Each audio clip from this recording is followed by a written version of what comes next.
Good afternoon, good afternoon, good afternoon. Welcome to my channel, my secondary channel, the number one grinder. Real talk, yours truly, the number one grinder.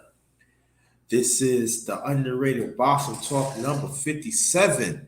We got my brother Bruce here. Then we hopefully we're gonna have some more people come get on the panel. We're gonna talk about some things here, and and I'm just saying let's be good to each other, and we gonna get this thing started. Hit you with this intro, then be right back.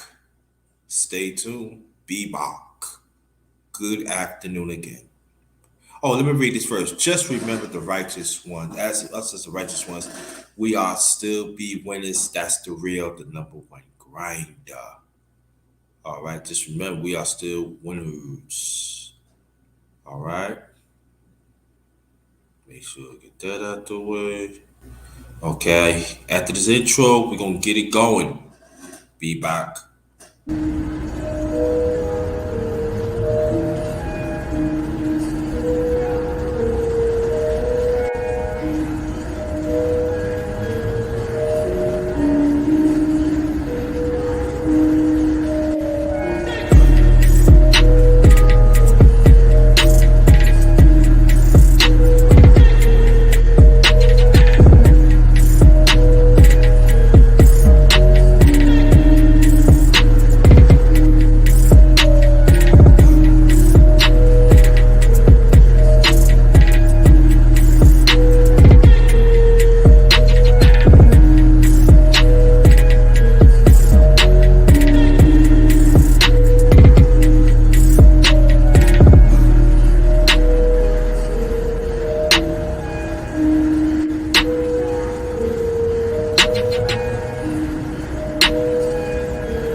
Welcome, welcome, welcome. Welcome back. This is the Underrated Boxing Talk, number 57. I'm going to get to the guests in a few. Uh, we're going to introduce the one and only brother Bruce Goes. What's going on, brother? How you feel? Salute Grinder, salute my brother. How can anybody complain, man? Muhammad Ali's birthday today. Yes. Water's been rocking over here on the East Coast. I don't know about how you doing, bro, but we had a wind like crazy this morning. Yeah, the wind in Virginia, the wind was crazy. Then last night it rained by a good hour and a half. But at the same time, hours later, it seemed like the ground is dry, but it's still kind of cold and everything. And but but I heard over 200,000 people lost their power through the storm. So Crazy stuff. That's what happens now. It seems like it rains, it snows, everybody loses their power. So, I yeah, made sure I got up early this morning. In fact, I did a live. I was showing out the window the view that I had, the bay that I live on. It was so windy that if you were crazy enough, you could have surfed out there this morning. The waves were crashing against my house. It was an incredible sight. It kind of made you realize who's in charge around here. You know what I'm saying, bro? hmm I mean, it was pretty amazing, and I wanted to share it. I got in there, I threw some live jazz on, and I just kind of let them see the waves crashing against the beach. I mean, I walked this morning. There was trash cans all over the place, tree limbs from trees blown down. It was a major wind situation over here, man. yeah, But lucky we didn't lose power. But anyway, man, I'm glad I stopped on with you for a few minutes. It's Muhammad Ali's birthday today. Good day to talk about boxing. I don't yeah, know where boxing's going today. It doesn't seem like anything's happening. I mean, we're going to see the Gary Russell fight this weekend. Um, yeah. Mark Magasio. I see. I'm not even really following these featherweights like I used to. I, I really respect Gary Russell Jr. What I don't respect is tying up the title for so long. I mean, this is the belt that goes back. I mean, it goes back for Arguello and Salvador Sanchez Yeah. and Wilfredo Gomez and Juan Laporte, and it was always an important belt defended on a regular basis. And now the fighters, man, they fight every year or longer. I know the way the situation in the world has been, but bro, I mean, I don't mind seeing boxing in the bubble if that's what it takes. I just want to see the fighters more active. And you know what? And I remember, Bruce, you can go more. Oh, matter of fact, let me get to the people first. Todd Atkins, thank you so much for showing up. And brother Derek Ellis, oh, thanks for coming. I appreciate that. Get well. I'm glad that you're here. You at the right place. You at the right place. We talk about boxing here and everything. I'm gonna see how it goes in the panel. I might invite you up and everything if you want to come on some, but let me see how things pop up in here first, and then I'll let you know. But sit back and relax. But I'll get back to you were saying, brother Bruce. I remember in the featherweight division years ago that when you fight for them belts, it had leanness to it. You remember that? Oh, for sure, bro, for sure. I mean, Yeah. it still does, but back in the day, boxing was more important than it is today. Today it's important over here on YouTube, and really, man, you go talk boxing on the street, and people, they're more into UFC if they're into any other combat sports, but boxing seems to be, it's almost like it's a specialty sport.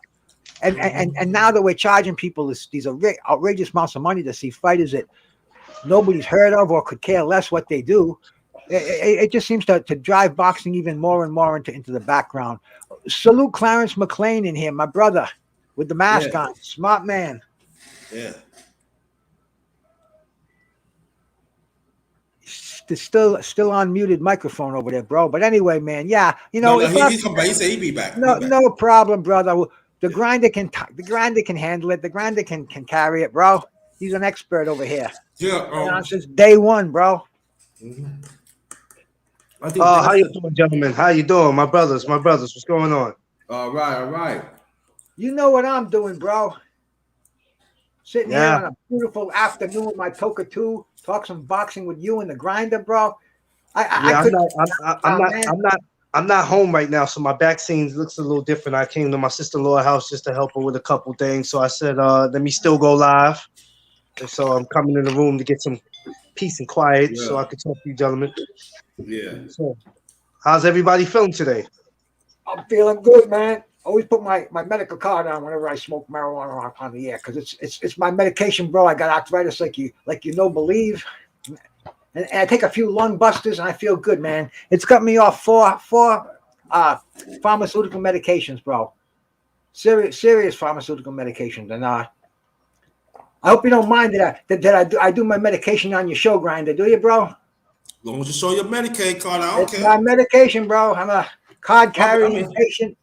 all right, yeah, yeah. Show that card. Show that card. Show You that Hey know card. it, Bruce, bro. You Bruce, know Bruce. it, bro. There's my card, bro. Here's my card. Let's Hey go. Bruce. Medical marijuana program, Hey Rhode Bruce. Island. Patient number 7714226. It's no secret, Bruce. We all know. We good. Listen, We good. We good. We good. if anybody said they don't know what you do, Bruce, it's because they don't know you. But we your brothers. We know you. We We know. We know know. you. I don't know why We you know asked that you. question. You don't know why you asked that question. You know? But let's get into it, brother Clarence. And I want you to follow up, brother Bruce. And like I said before, I'm gonna see how the conversation goes, and I might invite some more people on the panel. But I just want to see how it goes first, y'all. So stay put in the chat. Tell the people what we was talking about in a few days, brother Clarence, and then brother Bruce. You can follow that up, please. I believe yesterday we were correct me because my mind was a little off. I believe we were speaking about Shakur Stevenson yesterday. Mm-hmm. Yeah. And we were speaking about him. We were speaking about Valdez. We were speaking about the Crawford in the whole top rank situation about how we felt about it. Uh-huh. The feedback I was getting from that was some people were excited that Crawford was going through with it, and then some people were like, "Hey, he got what he deserved." Just I was getting a lot of different feedback. Different. People were feeling some type of way about it. Mm-hmm. That's basically what me and the grinder was talking about, and we were, it's crazy. We don't know if he's doing this because of the racism thing or that's what he says. But what me and the grinder was talking about was, so let's just say if Top Rank just gave him a little bit of money on the side to not take them to court. Mm-hmm. If you was to take that money, right, and then not take them to court, then it was never about that. It was about the money. So say that. Oh, you're Because speaking on Bud Crawford right now, aren't you, yeah, man? yeah. Yeah. So Okay. Yeah. if you take that money, right, it's impossible for you to take that money and say, this, Bruce. It's impossible for you to take that money and still say, well, I'm going to take you to court anyway. You can't do that. That's not going to work. So that's what me and that's just some of the things that we were talking about yesterday, me and the grinder. So we said today we were going to get on to talk about that, and then the whole Shakur Stevenson, how he should look out for his career because he doesn't want something like that to happen to him. So that's just some of the things that we were touching on yesterday.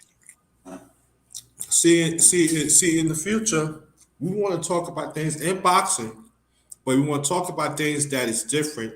That how nobody's not talking. Now, how nobody don't want to talk about. So that's what I'm saying. It has to be. That's why I told people you gotta stick to the subject. So Yeah, that's what I'm saying. That we gotta talk about those things because the things are probably happening in boxing and stuff, and we need to pay attention to that because those going to be add-on stories going on this year. You know, yeah. so brother What's up? Bruce, you want to add on to it, please? No, man. The thing about this whole legal, this legal bullshit is what I call it, man. I don't know enough about it to comment on it. It looks like Bud Crawford. It's in court. You got a billionaire against a millionaire, and you know how lawyers they drag these things out, and the statements that were made, the accusations that have to be proven. I mean, it's really it's above my pay grade. I don't know where it's going to go. Maybe it's going to put an awareness to boxing. It might. I can't see Bob Arum, fighting this in court because I don't think he wants to have that stigma, that racist stigma laid on him in the public. And as far as Bud goes, I don't know if he can prove it, man.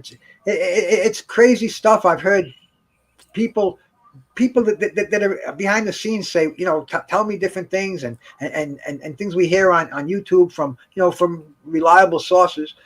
Man, I don't know where it's going to go. It definitely came out as a surprise left hook when I heard it, man. It's I like mano a mano in the ring, man. All this backstage business stuff and taking it to court. I mean, it seems like every Tyson Fury fight is in some kind of arbitration. This one here with Dillian White's not. They're in arbitration with this. It's going to go, bro. This is what keeps boxing from being exciting, man. There's just too much baloney, and it's in the public. We hear about it. People get turned off by that, man. People get turned off by all the belts in boxing, all the mandates that these organizations put out. Like the WBA. It didn't recognize Larry Holmes as the best heavyweight in the world for 7 years, bro. It had about a half dozen other champions in there, great fighters, but at the time, Larry Holmes was the undisputed, as far as I was concerned. When you mentioned the heavyweight champion of the world from 1978 to 1985, bro, who was that? That was Larry Holmes, and organizations like the WBA didn't even recognize him. They recognized somebody that he beat, Mike Weaver, as their champion. John Tate, and we could go on and on and on. But boxing, it's almost jaded me now. The way it's become. I want to see fights happening. I know we saw that Joe Smith fight this weekend, man, and all that showed me was the limitations of Joe Smith. I wasn't impressed at all. You guys watch that fight? Yeah. I watched some of it. Well, I wasn't even impressed. Yeah. I can't say I was either. I had more fun watching the amateur fight that I came from than watching that fight. And just to think, I was supposed to went up there to see that fight where it was at in Vernon, New York, and it was me and my wife's anniversary, and our first plans was to go to see that, but then an amateur fight came up, and I just said, well, I'm not gonna discredit the amateur fight to go see a professional fight. That's just not me. So I was like, I'm not gonna go. I'm just gonna stay and watch the amateur fight. But it was nothing I saw that impressed me, and it was nothing that I saw that said, hey, he could be possibly ready for Canelo if Canelo was to go, or even a David Benavidez. I don't know. Hold that thought, Clarence. Hold that thought. Todd Atkins, let me clear this up now. I'm gonna clear this up right now. I still say I want to see how the conversation going of what we talk about right now, and then while it's evolving, then I would add on. That's how I run this. This is how I run my channel. I cannot have everybody just go with the flow. These are the brothers that roll with me. We talk about boxing, so it got to stay within the subject. So I want you to understand that and understand that. That's how I runs it. So understand. I want you to understand where I'm coming from. This is part of my vision, and my vision has to be standard. It has to be structured, and it has to be respectable. So I want you to respect that. Because when you respect my vision, that means you respect me. These brothers respect my vision. That's why we talk like this. Okay, I got you. I just want to put it out there. Go ahead. Go and carry on, brother. Brother Clarence. Yeah, like Bruce said, I don't, we don't know where this is going. You know what I mean? This is something. If you're really not just a boxing fan, but if you're into boxing, this situation that's going on with Top Rank, this is very excuse me, y'all, with the sirens in the back. Okay. This is very important. While everybody's running around talking about who they want to see fight, and everybody's getting on these panels and bringing up the same fights, I want to see this person. Right now, this we got to talk about what's real, and this is a real situation because, like Bruce says, are you going to be like? Is he going to be able to stand up to him in court? Is it enough proof? Is it enough proof?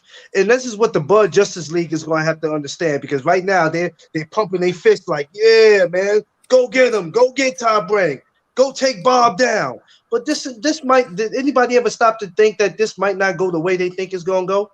And I'm not siding with nobody. I'm not siding with Top Rank. I'm not siding with Crowd. I'm just saying everybody got to take the time to think about this may not go the way they think it's going to go, and this could possibly affect Bud's career if it doesn't go right. Yeah. Like this is what everybody has to take the time to think about versus everybody just saying, "Yeah, man, go get him, go take Top Rank down." You can't just do that. And also, It's not going to be that easy. and and Goldmore and Bruce, I want you to get into it. And Brother Clarence, I want you to get into it. Derek, I got you. Just hold tight, I got you. And also, what I'm thinking, and I meant to bring this up to you, Brother Clarence, is this that, and Brother Bruce, Bud, you re-signed Top Rank. That too. So I'm saying that if this was a problem a long time ago, why you signed back to Top Rank? Because if you were to bring a lawsuit, what that you did that I mean, right now it's too late, but it would have been legit.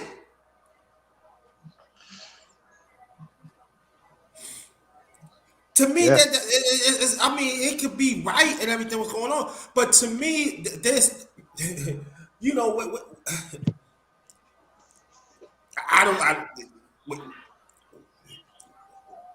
where, where's it at? Where Yeah. you signed him twice? But you know what though? I'm gonna be real with you, Underrated, and Bruce probably can back me up on this. When you tell people that about him signing twice, the first thing everybody's gonna say is it doesn't matter. That's the first thing everybody say. Casuals. It does matter. Yeah, it does. But the first thing somebody will say is it don't matter. And that goes back to what I said about that Bud Justice League. People gonna say this don't matter, that don't matter. It's time for them. It's time for him to handle his handle. Top Rank's been getting away with this for too long. Something needs to be done about it. Well, guess what, you idiots?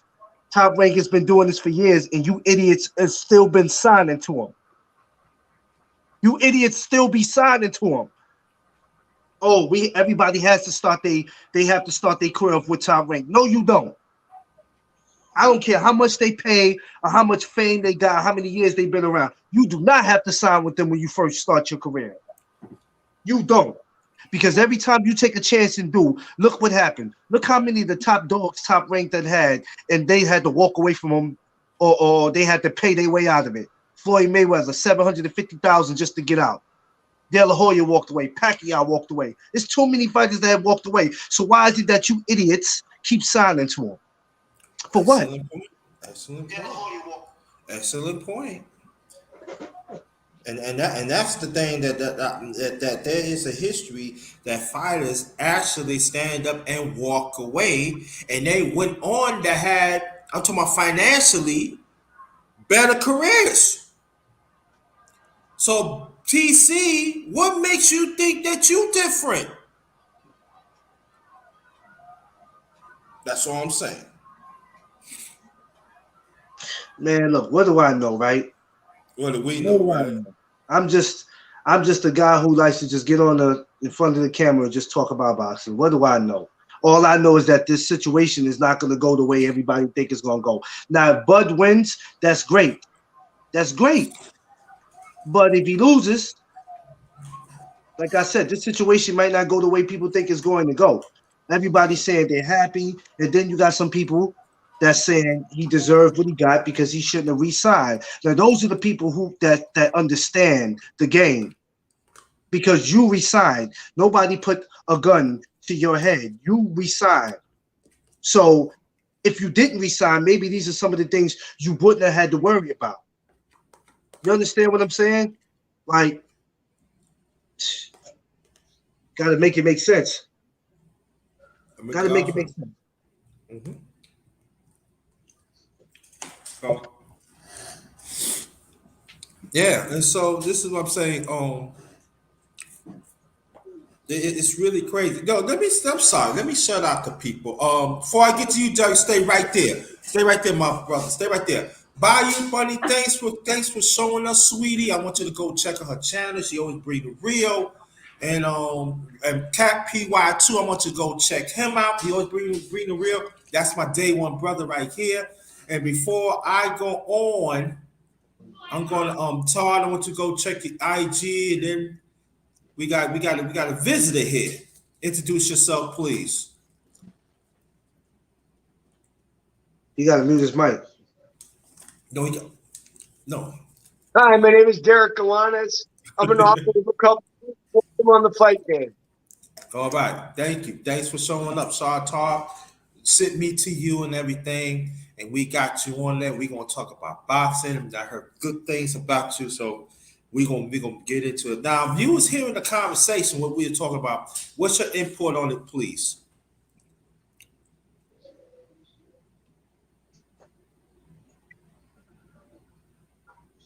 Yeah, I mean, Top Rank has been around forever, as we know. They're the devil that's still around. Don is. I guess, He gotta fix his audio. I can't hear you, bro. Yeah, he gotta. Yeah, he gonna have to come back in. Come back in. Yeah, I know that. Now we're gonna walk up. Todd Atkins. Oh, my man Todd. What's up, Todd? What's up, Todd? Unmute your mic. Oh, he can put it on. Yeah, but before we get on, it just for me is that, like you said, the Bud camp, the fanboys, they gonna say, oh, but look what he doing, you picking on him. Oh, I'm just saying again, you signed with Top Right twice. Where's the twice? Right? Is that? Let me put my camera on. Let's do it together.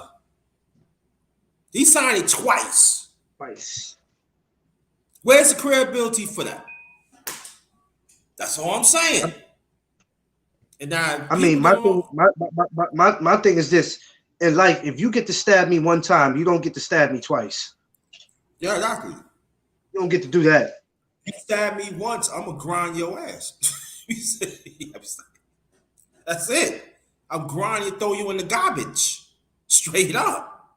Ain't no second time and everything. So let's welcome Todd Atkins on here. Todd. Always a pleasure, sister. Always a pleasure. My pleasure, as always. So introduce yourself, please. Yeah, I talked to Derek, so I kind of told him what he could do to fix it. Oh, okay. Good. Yeah, so we gonna talk about. Let me. I forgot to put my cash app in. Put my cash app in, before I do that. Today this is we celebrate. I think it's Martin Luther King's birthday, and also Muhammad Ali's birthday is today. Yes. So what we gonna do? We're gonna dedicate this live to the late great, the one and only Muhammad Ali. Hey, you see me underrated? Muhammad Ali, baby. But I'm saying, why you gotta do that though? I understand you got it though. You ain't have to do it like that. You know what I mean? You ain't have to show it off like that. You know what I mean? That's wrong. We're gonna fight for that. You know what I mean? Derek, you might have to come back. You might have to go out and come back again because I can't. It says device is not connected. Oh, I don't know. I don't know what to tell him on that one. Yeah, Derek. You might have to go back out and come back again. Cause it's not, it's connected, man. Like this. If he clicks the link, he should be able to get back in. But Todd told him what to do, so all he has to do is listen to what Todd told him, and he should get back in. Yeah. So you do, yeah. But Bruce, you still there? Bruce. Nah, Bruce taking this. Bruce, you know Bruce Bruce, doing. Bruce taking his medicine. He taking this medicine, right? He's taking this medicine. Hey, So, man. all right. So, what you were saying, Todd? Sorry.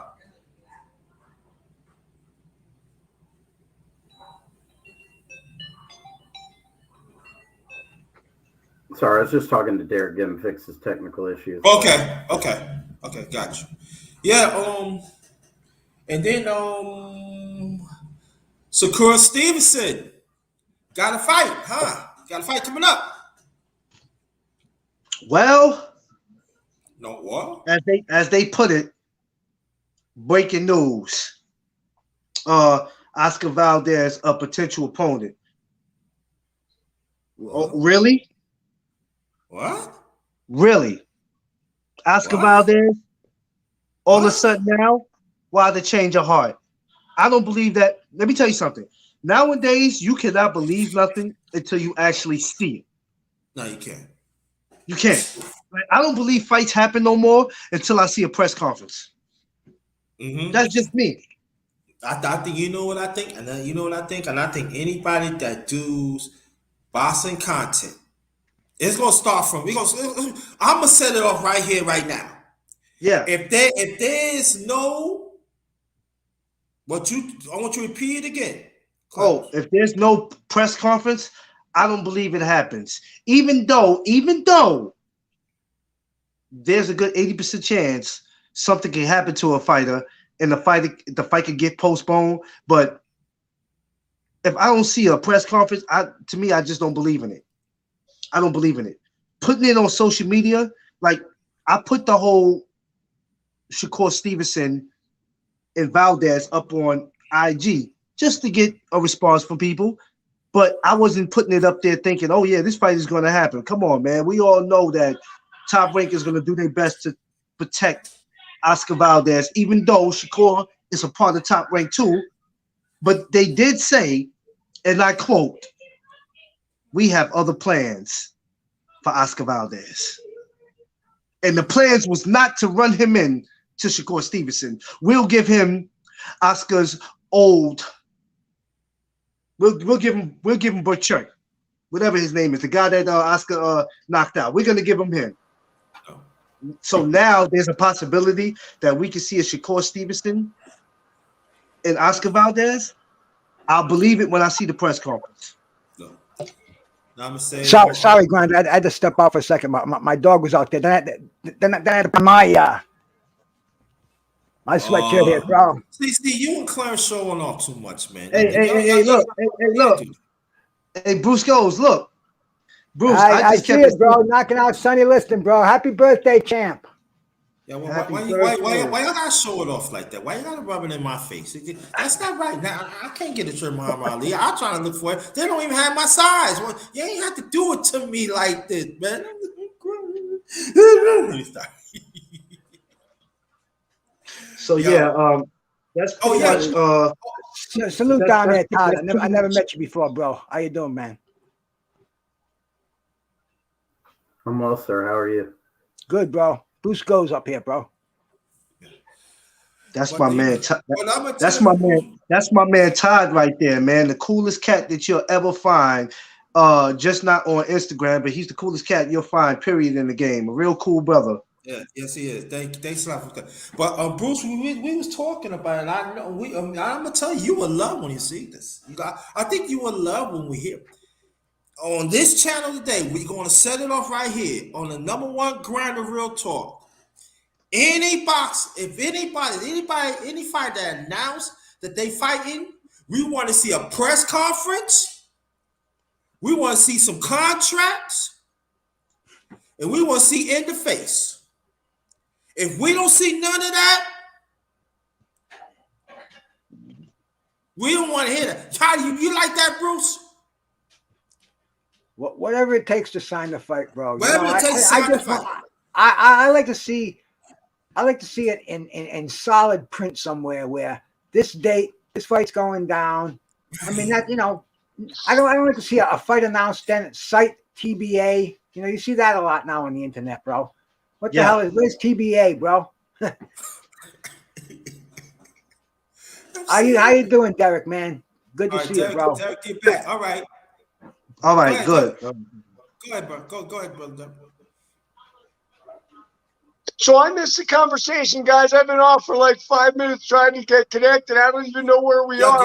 yo, yo, go elaborate on because I gotta get me some food. Y'all go elaborate on it because I'm hungry, man. I'll be They were back. Well, talking about we Shakir basically was Stevenson talk. and We basically, Valdez yeah. fight. What did you think about that, Derek? Which fight was that, Todd? Shakir Stevenson and Valdez. Yeah, no, listen. So I didn't see the fight, but listen, Shakur's one of those guys coming out of New York, just like Teofimo Lopez. And I'm glad to see the Renaissance shift back. I mean, we had it out in LA for a while with Oscar and that guy's new gym right above Ventura. God, the name escapes me right now, but I'm glad to see that the New York fighters aren't forgotten and they're back on top. And it's cool to see Shakur. I mean, the best defense in boxing, as far as I'm concerned. I didn't see him fight Valdez. How'd he do? No, they They, haven't they, fought they yet. didn't. They They didn't. just They signed the didn't fight. Yeah. Oh, well, listen. So, listen, I think that Shakur is a lot like Floyd Mayweather in the sense that he's almost unhittable. That's his strength. So, I mean, good luck if any of these guys can put their hands on him. I'd like to see it. I think he and Teofimo fought in the amateurs. Isn't that right? Yeah. And Shakur Yes. won each of those fights, if I remember correctly, right? Yeah. Yes. Well, Shakur, he needs some power, bro. In my opinion, when he said in an interview, I don't know if it was after his last fight or the fight before, he got hit. He had to hang on for a little bit towards the end of the fight. He said, "I don't like to get hit." And the announcer said, "But the fans like a home run. They like the knockout. They like the Hail Mary." He goes, "Yeah, but, and everybody's giving him excuses. He doesn't have his man strength. I mean, how old is he, man? 23, 24, bro? About that. Think around that. Yeah, about 23. The same age that Leonard and Hearns were when they fought each other.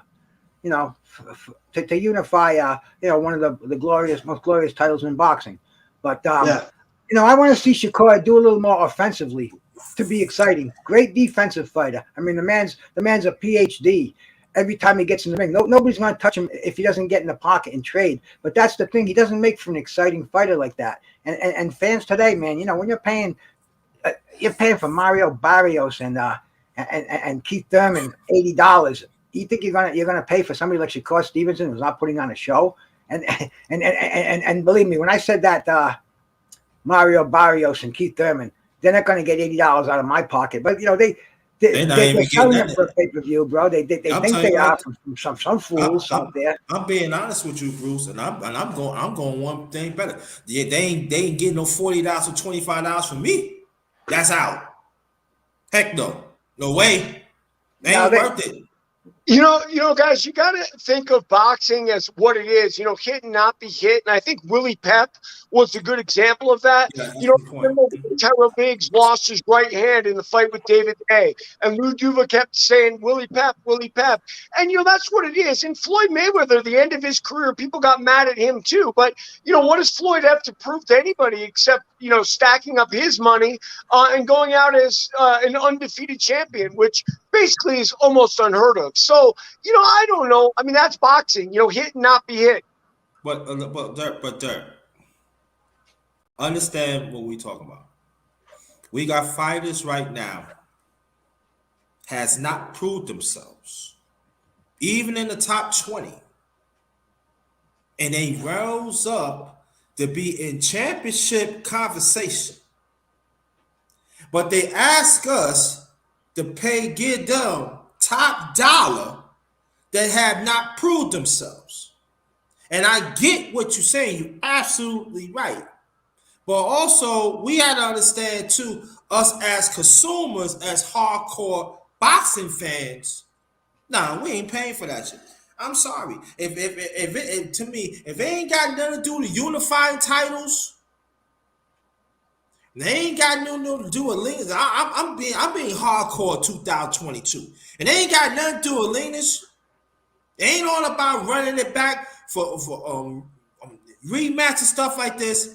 I'm not paying that top dollar. I'm not even going to wait. I'm not even going to watch it even for free. No, I'm not. No, It's a damn waste of time.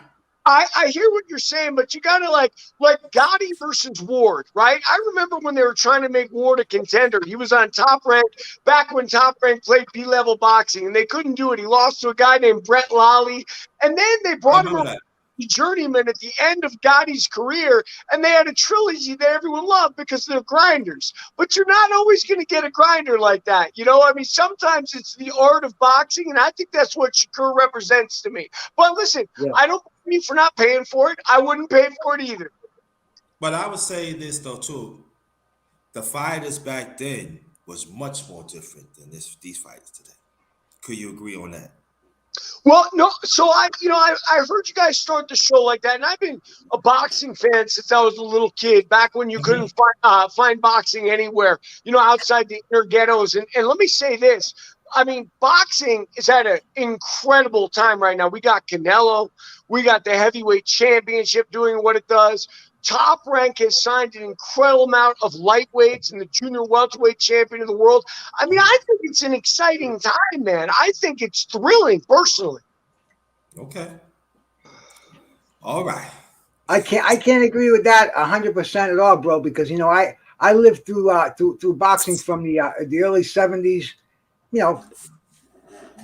From then on, I saw the Ali era.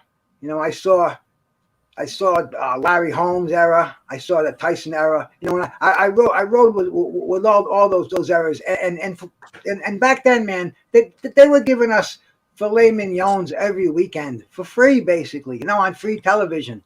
Now they're giving us bologna, and they're charging us double the price of filet mignon. And the boxing fans today, they're eating it, and they're saying it's great. Boxing is so good now. Give us more. We're gonna spend another $80 to see your bullshit pay-per-view. Not me, bro. I'm spoiled.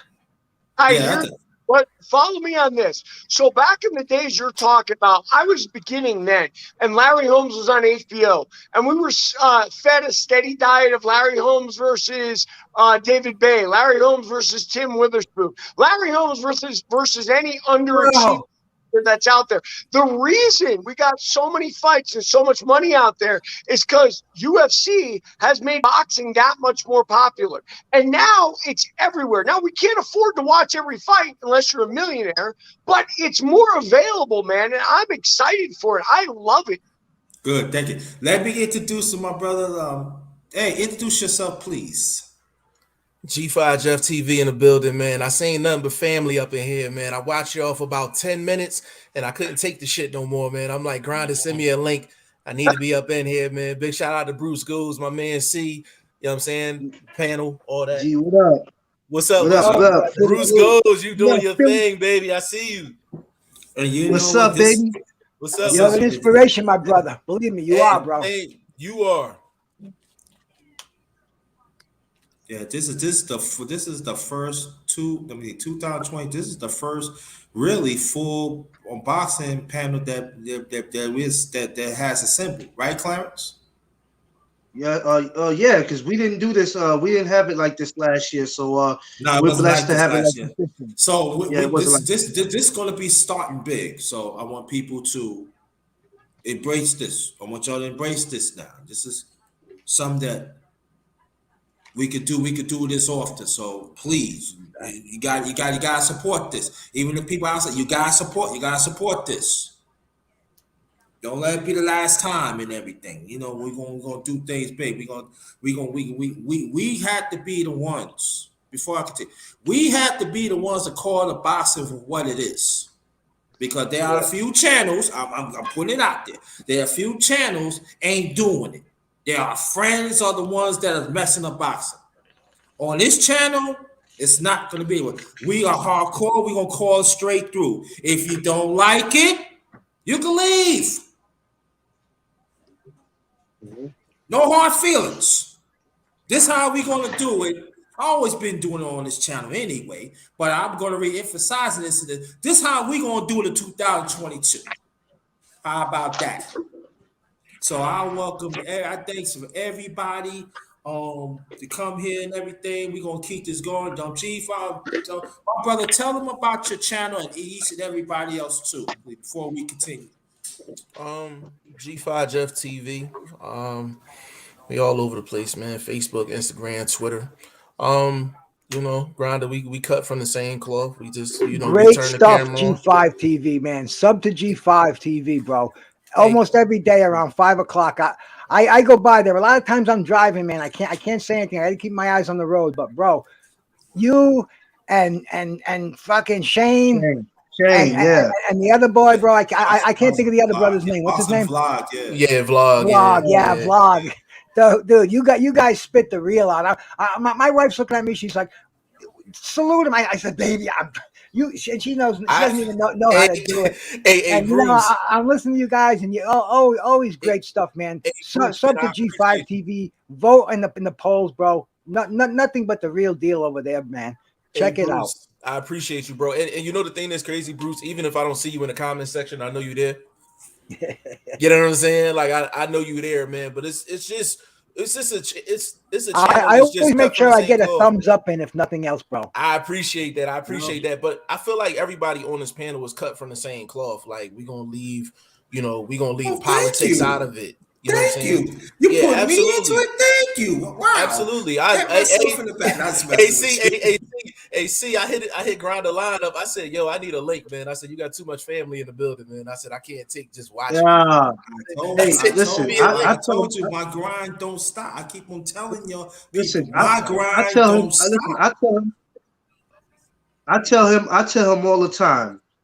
When you could get brothers from different backgrounds, from different places, to come together and be able to talk about the favorite sport that they love so much. Let me tell you something. It makes us different. It makes us cut from a different cloth. Now you take a couple guys like us and you put us at a bar, we'll be ready to fucking kill each other. You see what I'm saying? It's just something different. You know what I mean? So when you take us, it's very special, man. And this is why I never take granted of it. And I love. I'm gonna tell y'all right now because I don't want to tell y'all when the year ends, because everybody does this when the year ends. I'm going to say it now. I give brothers their flowers now. I love every single last man that's on this panel, man. I'm going to say it now, and I'm not going away. I love all y'all. See, that's my guy right there. Stop it. I'm a simp. That's my guy. For real. Bruce What was he Rose, talking give him about, though? something What was to the topic? What was he talking about? Oh, if I could throw a butt out to you, bro, I'd give you my best one over here, man. Right now I'm hitting on some Pineapple Express and some Grape Ape, bro. Nice combination. Almost like Mother Nature's speedballs, through my coat here, man. Yeah, Jeff, it's medication, bro. I have a medical marijuana card. I've gotten off 4 prescription drugs that I directly attribute to my marijuana usage. And I've got a stage 4 arthritis in my shoulders. I'm supposed to get both of them surgically replaced. I said when I die, you can do that. So I'm hitting on the weed. I'm rapping with the brothers over here, bro. Martin Luther King Day. Muhammad Ali's birthday. Shit, it's even the Golden Girl Betty White's 100-year birthday today. Absolutely. And a lot of dogs and cats out there can thank their ass for Betty White that they're still let's say this song. Thanks for being my friends. There you go, bro, the Golden Girl. Yeah. So it's a beautiful day, man. It started off shaky, 50-mile-an-hour winds. Honest to God, I saw a sea chest go by my house. And it's on my video. If you go look at the one I put out this morning, because it was crazy out there. God was showing his wrath, man. I was getting waves in the bay. You could have surfed on there. Their boats pulled off their mooring, people that were foolish enough to leave their boats in the water. But anyway, man, it turned out a beautiful day. I got the Toka 2 going. I got my brothers. We're talking about boxing. What could be finer, man? Absolutely. I'm in heaven right now, man. Yeah, but Absolutely. Brother Jeff, when we was talking about Shakur, we were talking about Shakur. I know G5 likes that Shakur, bro. He likes that style. Yeah. Man, listen, Shakur. The thing that's crazy, if the lawsuit's not out there, does he even get this Valdez fight? That's my question. Oh my God. Oh my God! You know what? And you was reading my mind, brother. You was reading because I was thinking the same thing too. Go ahead, bro. I'm sorry. I find it really ironic that that they're making it right now. And the only other reason I can think of is that, Valdez is coming off of the positive drug test. He was still able to fight. Reputation was kind of tarnished. I don't know if Bob Arum's looking at it like, you know what, this is the perfect time to cash him in and really just elevate Shakur, or this is a situation where it's just like, you know what, this Bud lawsuit is out there. Let me throw this out here just to let people know, like, that's not what we're about. Right. So it's really it's kind of surprising that it's going down like this quick. So that's my main thing with that. I'm happy for Shakur if he gets it, because he's been calling out Valdez for about 2 years straight, and he hasn't got it. So it's a great fight. I think he gonna put the Beats by Dre on him, like, for real, But yeah, I'm happy for Shakur if he's able to get it, man. Like, I'm happy for him for sure. Yeah, that's good. And then also, we're going to continue going because I want to keep you up abreast of Brother Jeff. And also, we was talking about Terrence Crawford, his lawsuit, and what your feels about that. And before you continue, what I was saying, and other brothers, I want you to jump into it too, so you can feel better. What I was saying that there's no credibility to me because TC signed with Top, right? He signed it twice. Right. And so to me, why are you bringing it up right now? And it was a problem then. Why you signed up for the second time? Yeah, this is never going to see a courtroom. This will never see a courtroom. It'll never see a judge. Like, it's never going to see a judge. The only people that win in these cases is lawyers, because you got to pay the retainer fees and all that other stuff. Like, so those are the only people that's going to win. Really, outside of that, if you look at Bud Crawford, right? If you look at Bud Crawford, now we're talking just 147. We're just talking 147.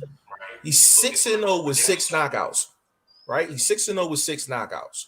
2 of his fights was on pay-per-view. The other 4, he was the main event on the biggest sports platform on the planet. His contract is essentially Tim Bradley's old contract in terms of guarantees and things like that. Tim Bradley ain't sell no pay-per-views until he got linked up with Pacquiao. The only difference between Bud Crawford's situation and Tim Bradley's situation is Tim Bradley got Pacquiao. Terrence Crawford didn't. But if you actually look at the numbers, he's been paid. He has probably one of the highest guarantees that's not PBC. He's had every single fight that he's had since he's came to 147 has been a main event.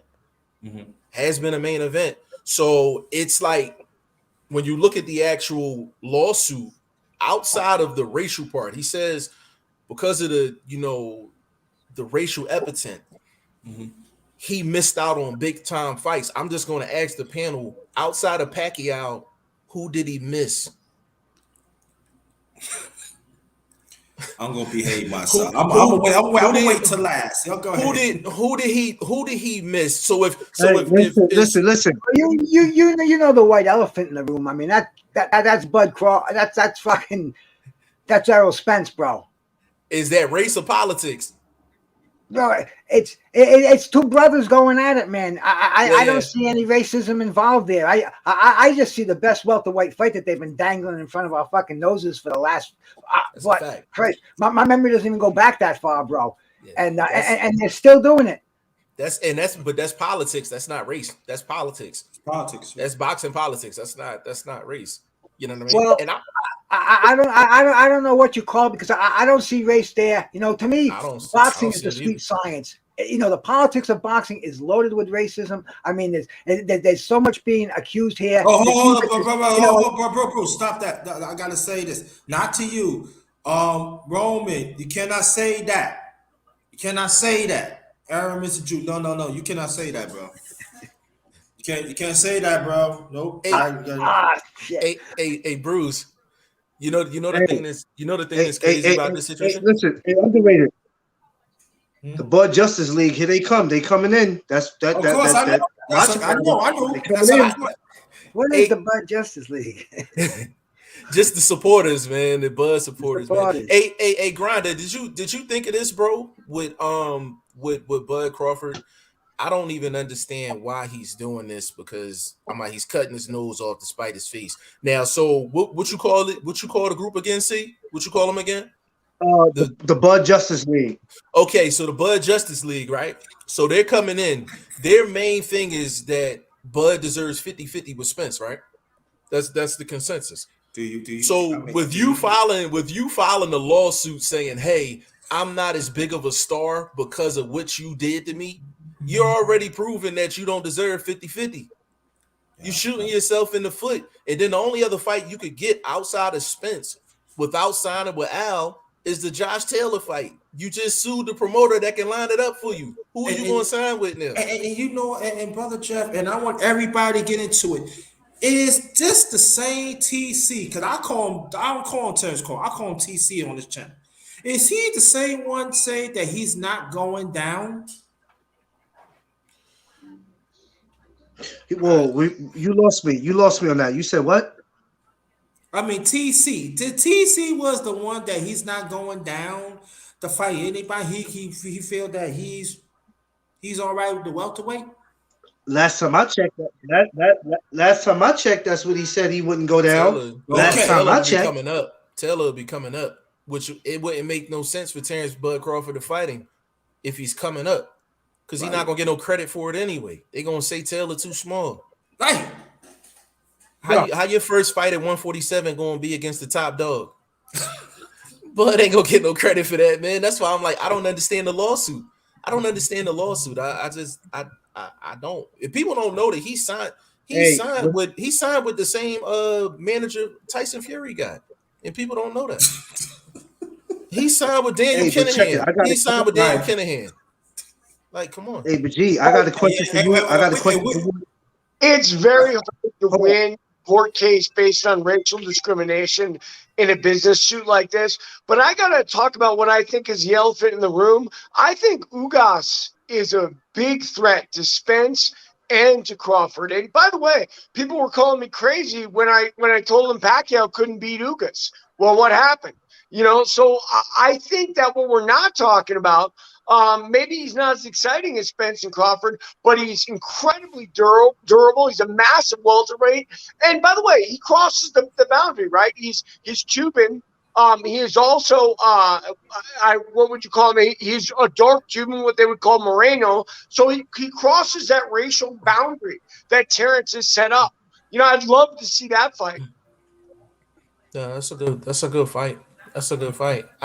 My only question about Ugas is like, do he got enough steam on them punches to get Spence's attention? Do he got enough steam on them punches to get Crawford's attention or Boots Ennis' attention? I don't know if he got enough steam to get the attention. Even though he beat Pacquiao, he didn't really put anything on Pacquiao to really get his attention. Like, Pacquiao just didn't get off that night. He beat Boots who? Omar Figueroa, and he also beat Sean Porter, though they robbed him.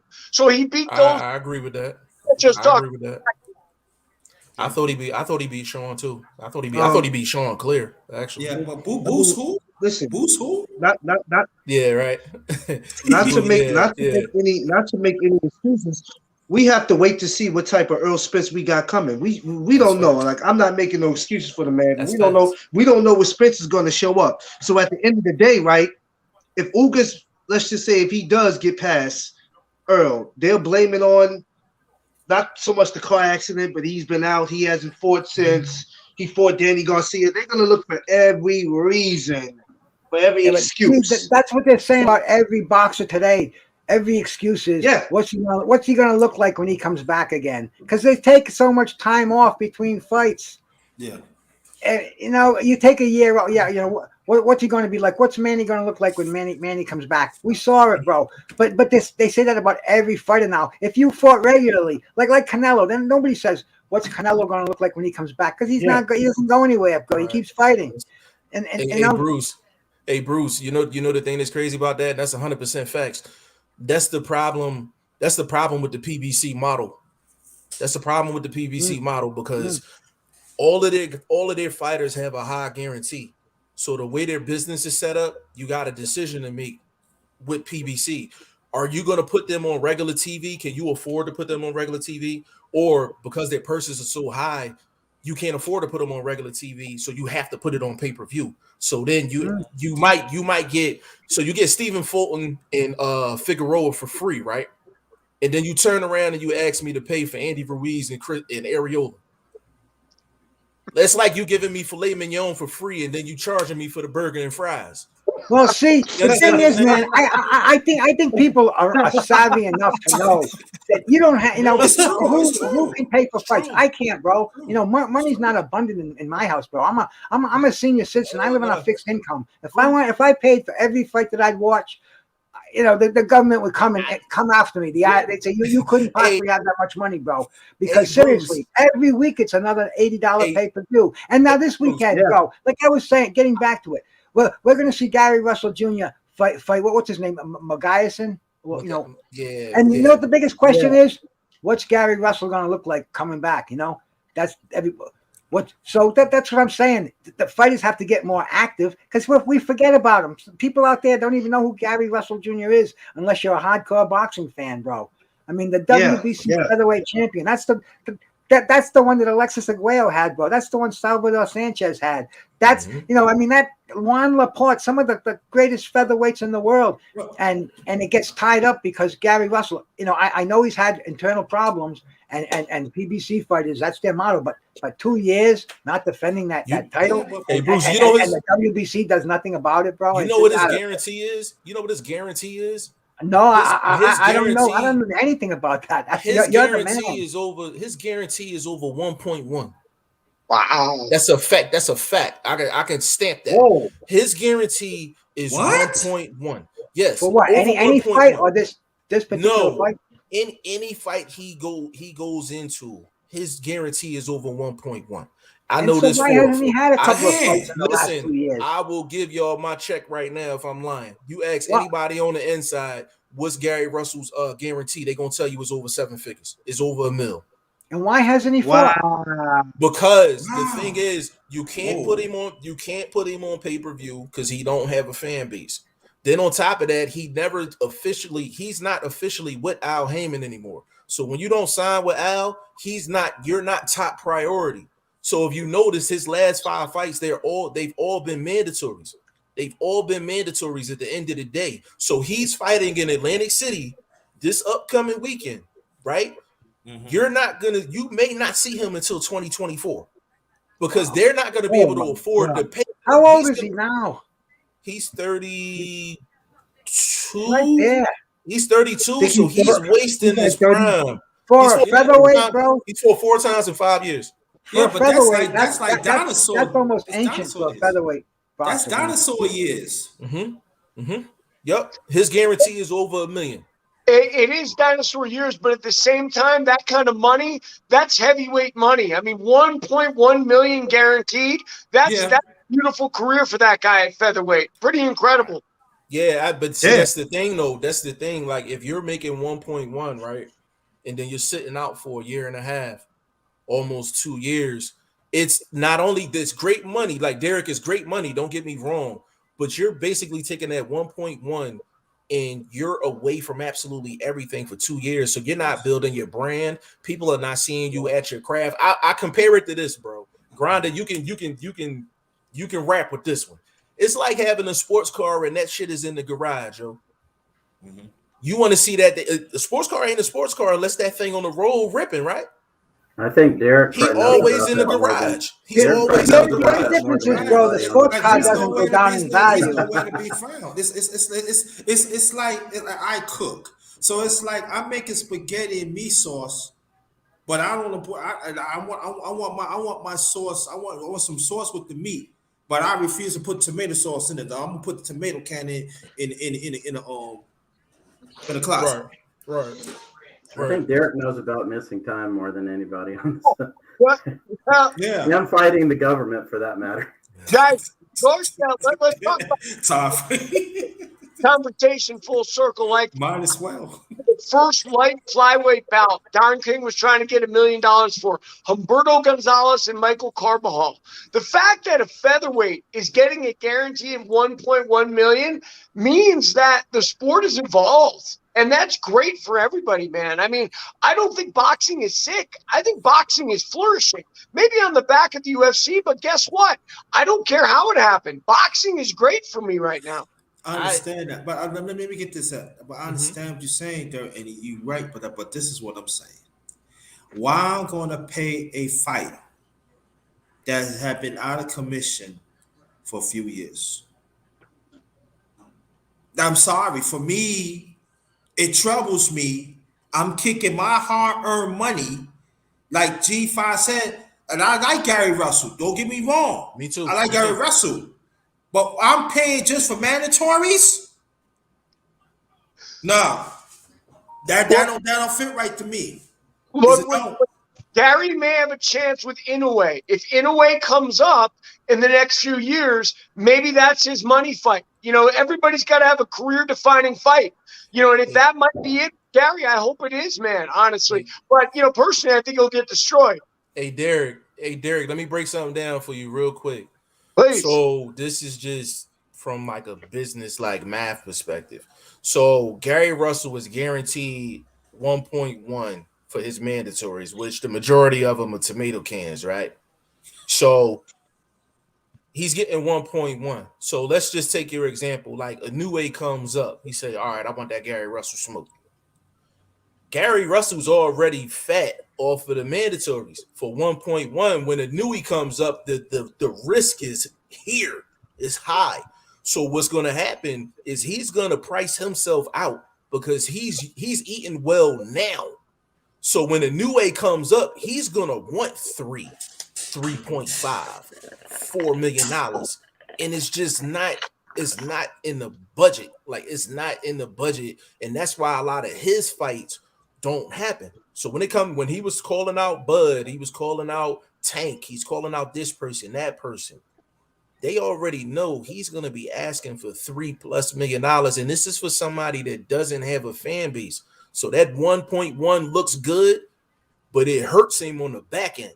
It hurts him on the back end. It's like, do you want 1.1 for fighting guys that you're not going to be remembered by, or you going to fight a guy for 800,000 and it's a career-defining fight, which might set you up for life? People might be booking you for, meet and greets and autographs and all that other stuff. They're not asking for Gary Russell if he's fighting the mandatory. They offered me to go down there, and this in Atlantic City. I'm in Philly. It's 40 minutes away. I turned it down. I was just like, I'd rather be live on my channel than to go down there and go watch Gary Russell live. That's exactly what I told the person. They offered me free tickets and everything. I agree with you 100%. At the end of the day, boxing is a business. And I don't know if you guys, some of you will remember this. Juan Kogi was a champion from France, and Brian Mitchell was a champion from South Africa. Both of them fought tomato cans about as long as they could. As soon as they took a step up for a second, it got taken from them. Because making that money, and probably they're making a few $100,000 in their country, was enough to feed their families. They didn't need more. But, that's a decision they got to make, and it's all part of the business model of boxing. People complain about Dana White and what he's doing to his fighters, and I get it. But boxing is a whole different business dynamic, and you're talking about it right now. Yeah, it's big. It's big, man. Like it's really big. And like Bruce Goals and I talk all the time, just in terms of just boxing, period. And we try to stay away from the business side as much as possible. But it's so big. This is the only sport where you literally, I feel like you gotta have a degree to talk boxing. Like you literally gotta have some type of finance, accounting degree. You gotta pass the bar. You gotta pass all of this stuff. And I'm like, people, the reason I like this panel, this is the reason why I like Grinda's channel, is because you get away from the business stuff. And I'm like, people don't even talk about what's going on inside of the ring. Half these people don't know what a check left hook is. You know what I'm saying? So I'm like, what we talking about? I get lost in those conversations, bro, because I have no inside knowledge. I'm a common sense kind of a person, but common sense makes no sense when it comes to the boxing. I don't even stay on those channels, man. I'll go to Scrapbooks and I'll watch one of his classic fights, bro. Or I'll even start up one of my channels and we'll chop up an old fight because there's nothing happening today. People don't. I live in a town where What? You on mute, baby. Oh no, am I? See Clarence on mute. Okay.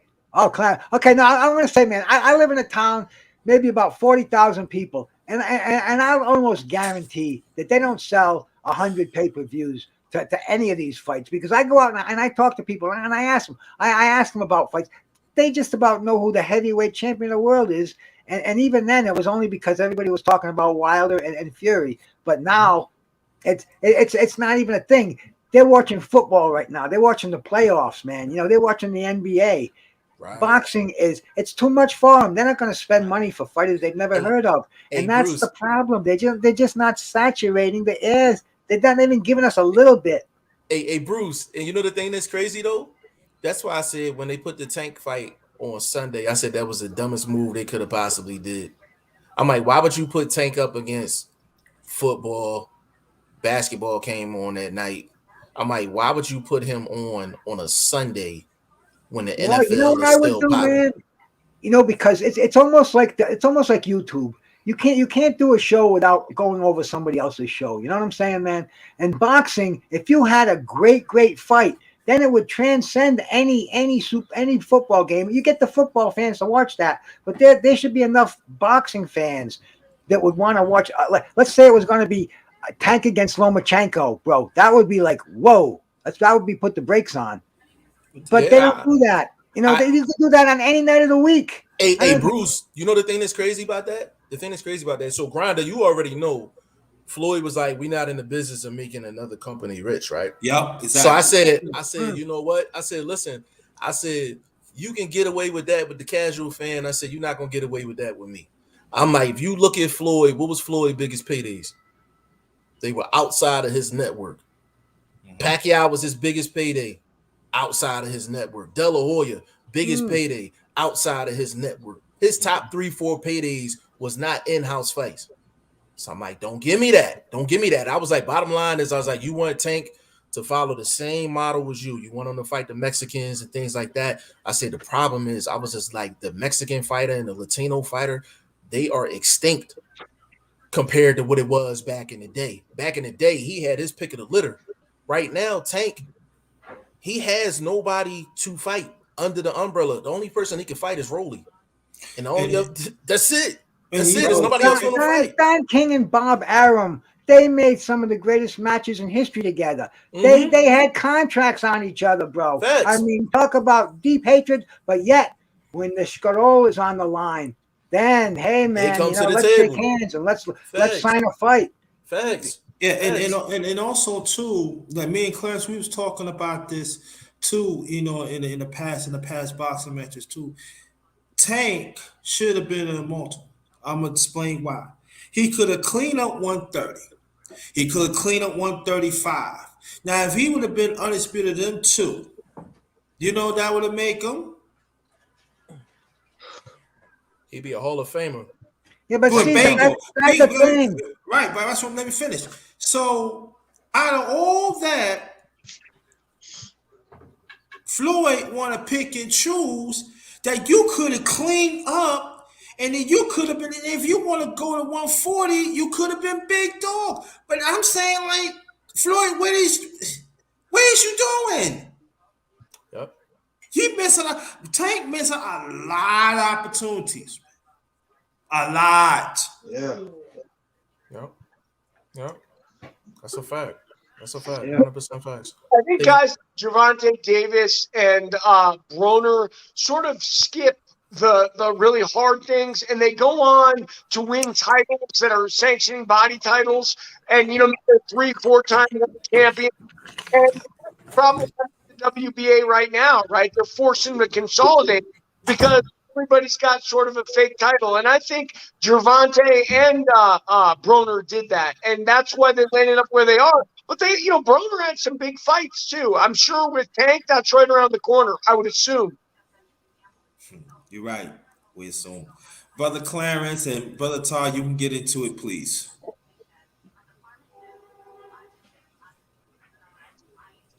I've always said that. I wanted to bring Derek on today, and let him kind of do his thing, because I kind of wanted to introduce Derek to your panel. So That was more my mission today.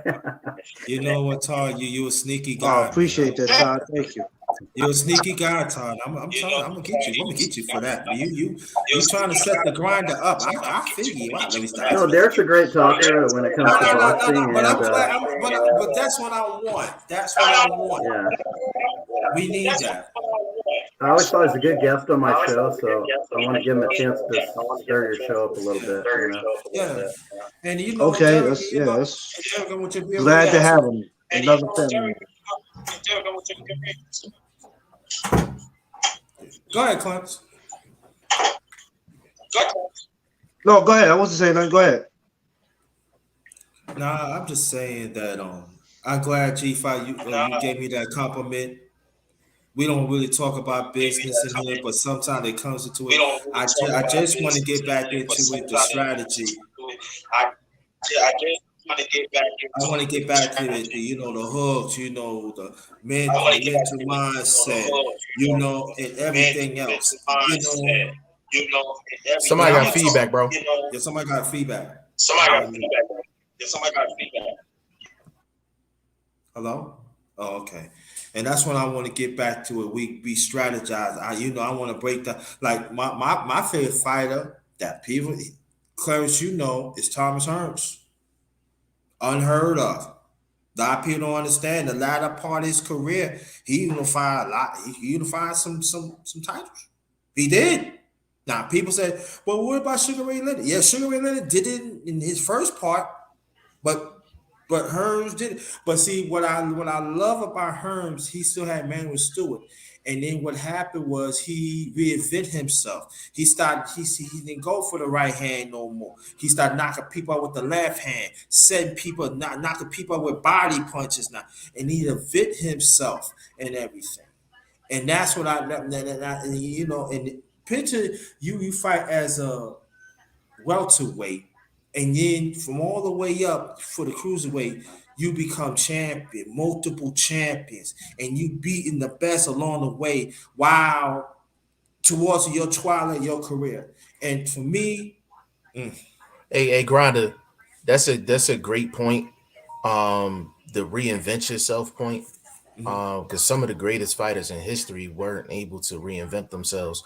Once they got past their physical prime, it was a wrap. That's why guys like Tommy Hearns is in my top 5. James Toney is my personal favorite. You know, just his style just was ahead of his time. It was used back before him. Very few used it before him. There's people still trying to emulate James Toney right now. And the thing is, when you try to reinvent yourself, it's hard. You know what I'm saying? Like, it's really hard to reinvent yourself. Like, take Roy Jones Jr. Roy Jones Jr. was never able to reinvent himself because his whole game is based off of his physical talent. So once he beat John Ruiz and came all the way back down to 175, and he fought Antonio Tarver, even though he won that first fight, I was like, that was the worst business decision he ever made. When he had a chance to fight Tyson. People don't know Jim Crist was his manager at the time. Somebody's got some echo going on here, man. Yeah, I don't. Yeah, that's what I'm saying. Like, he should have took the Tyson fight, and this is when Tyson was on the back half of his career, and he didn't want to take that fight, and he ended up taking Tarver. And that pretty much was his downfall. Then you had the Glenn Johnson situation, things like that. So Tommy Hearns was a great pick in terms of just being your favorite fighter, because he was not only great in his prime, but he showed you how to reinvent yourself when your physical talents start, diminishing a little bit. That's the sign of a true fighter. It's a sign of a true fighter. So Grind, a great point. and he never get the credit. If I can piggyback on that for a second, Grinder, I got to get off in a few, man. But Okay. but one thing I want to say about those fighters back then, man. The thing about Hearns, man, those guys, they weren't afraid of an L, bro. I mean, Thomas Hearns, he lost that fight with Sugar Ray Leonard, bro, and then he went on to become greater because of the L. Yes. Shit, man. I remember when they matched 2 welterweights back in the day, Marlon Starling and Donald Curry. They were both undefeated. One was an NABF champ, one was a USBA champ. Unfortunately, I'm saying, why are they putting these guys together, man? they're trying to get to Sugar Ray Leonard, who he was dealing with the eye injury at the time, but that was the hardest division in boxing, and forget about pay per view. Everybody around knew what was going on then, man. Everybody's watching the welterweights. They were on free Saturday afternoon TV. I'm watching them. My mom's in the kitchen. She knows what's going on. My dad's coming home from work. He knows what's going on. This is big stuff, man. And they put Curry and they put fucking Marlon Starling in there together. Marlon Starling loses, goes on to win three world titles.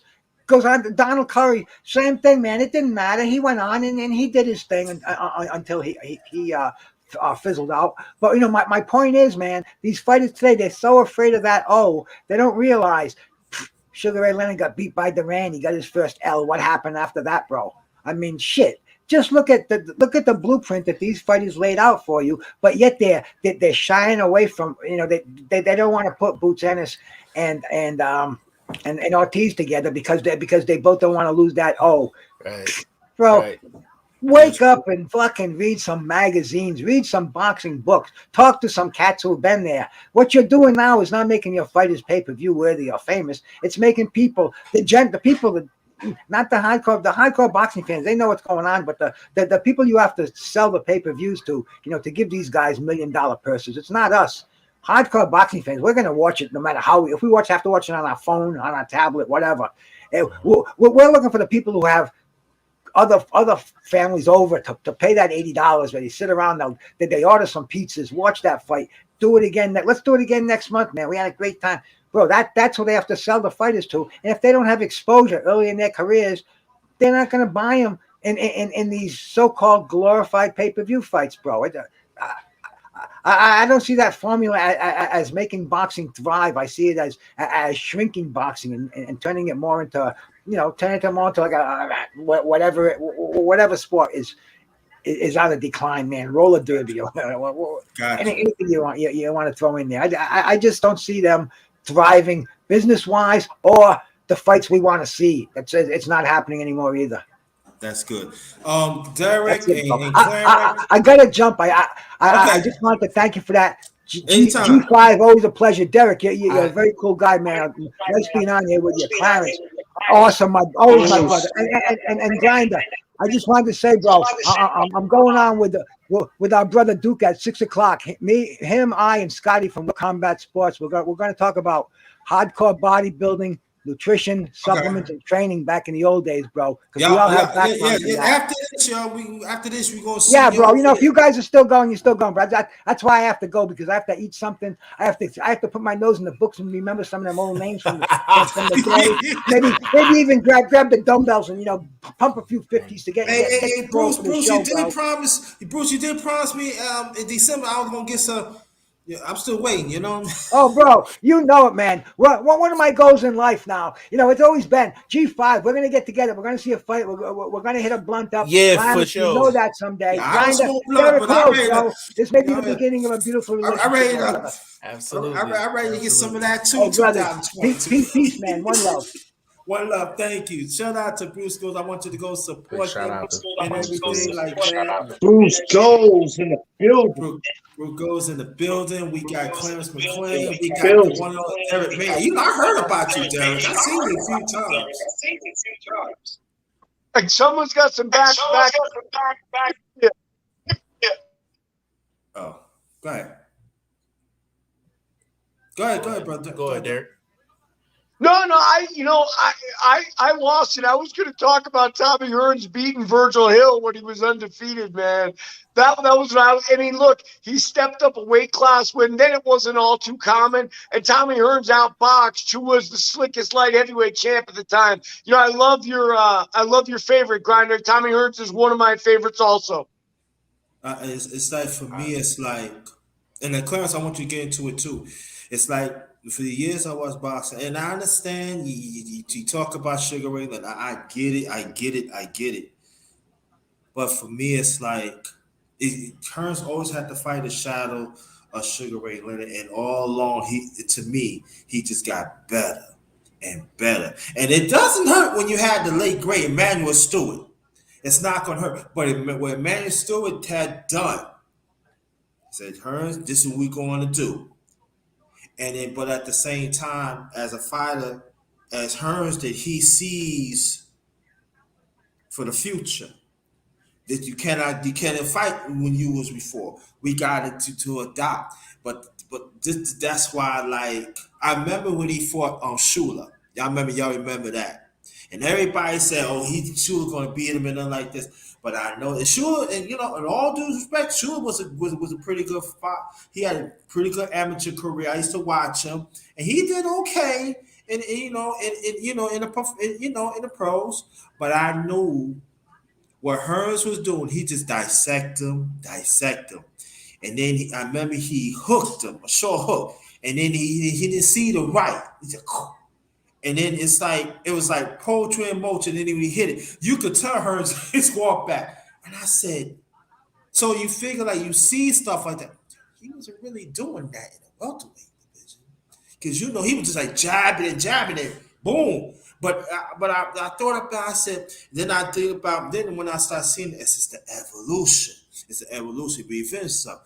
And that's why, like, every time, and this one I hate, that, like, that's why I love this hardcore fans like y'all are, because you know what I'm talking about. When you talk to casuals, they don't know what you're talking. I'm wasting my time with them. Like 2022, I'm not talking to y'all no more. But I could talk to y'all. But for me, it's like, wow. And I always love Hearns. But when we talk about the greats, I'm not talking about your. We don't talk. Oh, we put him in the top 20, in the top 10. They don't even mention him like in the top 5. Fuck you talking about? He's not in the top. Do you know how many titles he wins? Do you know? Do you know? Underrated. Right.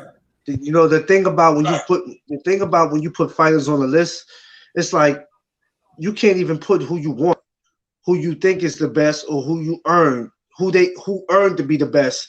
I mean, just look at it. Prime example, G5. I don't know if I'm sure you watch him. Champ side, look what they doing with him. They crucified him just because of his pound for pound list. You can't even take who you want to put anymore, who you think is the top guy on your list, because the biased people are gonna chew you a new asshole. And it's sad.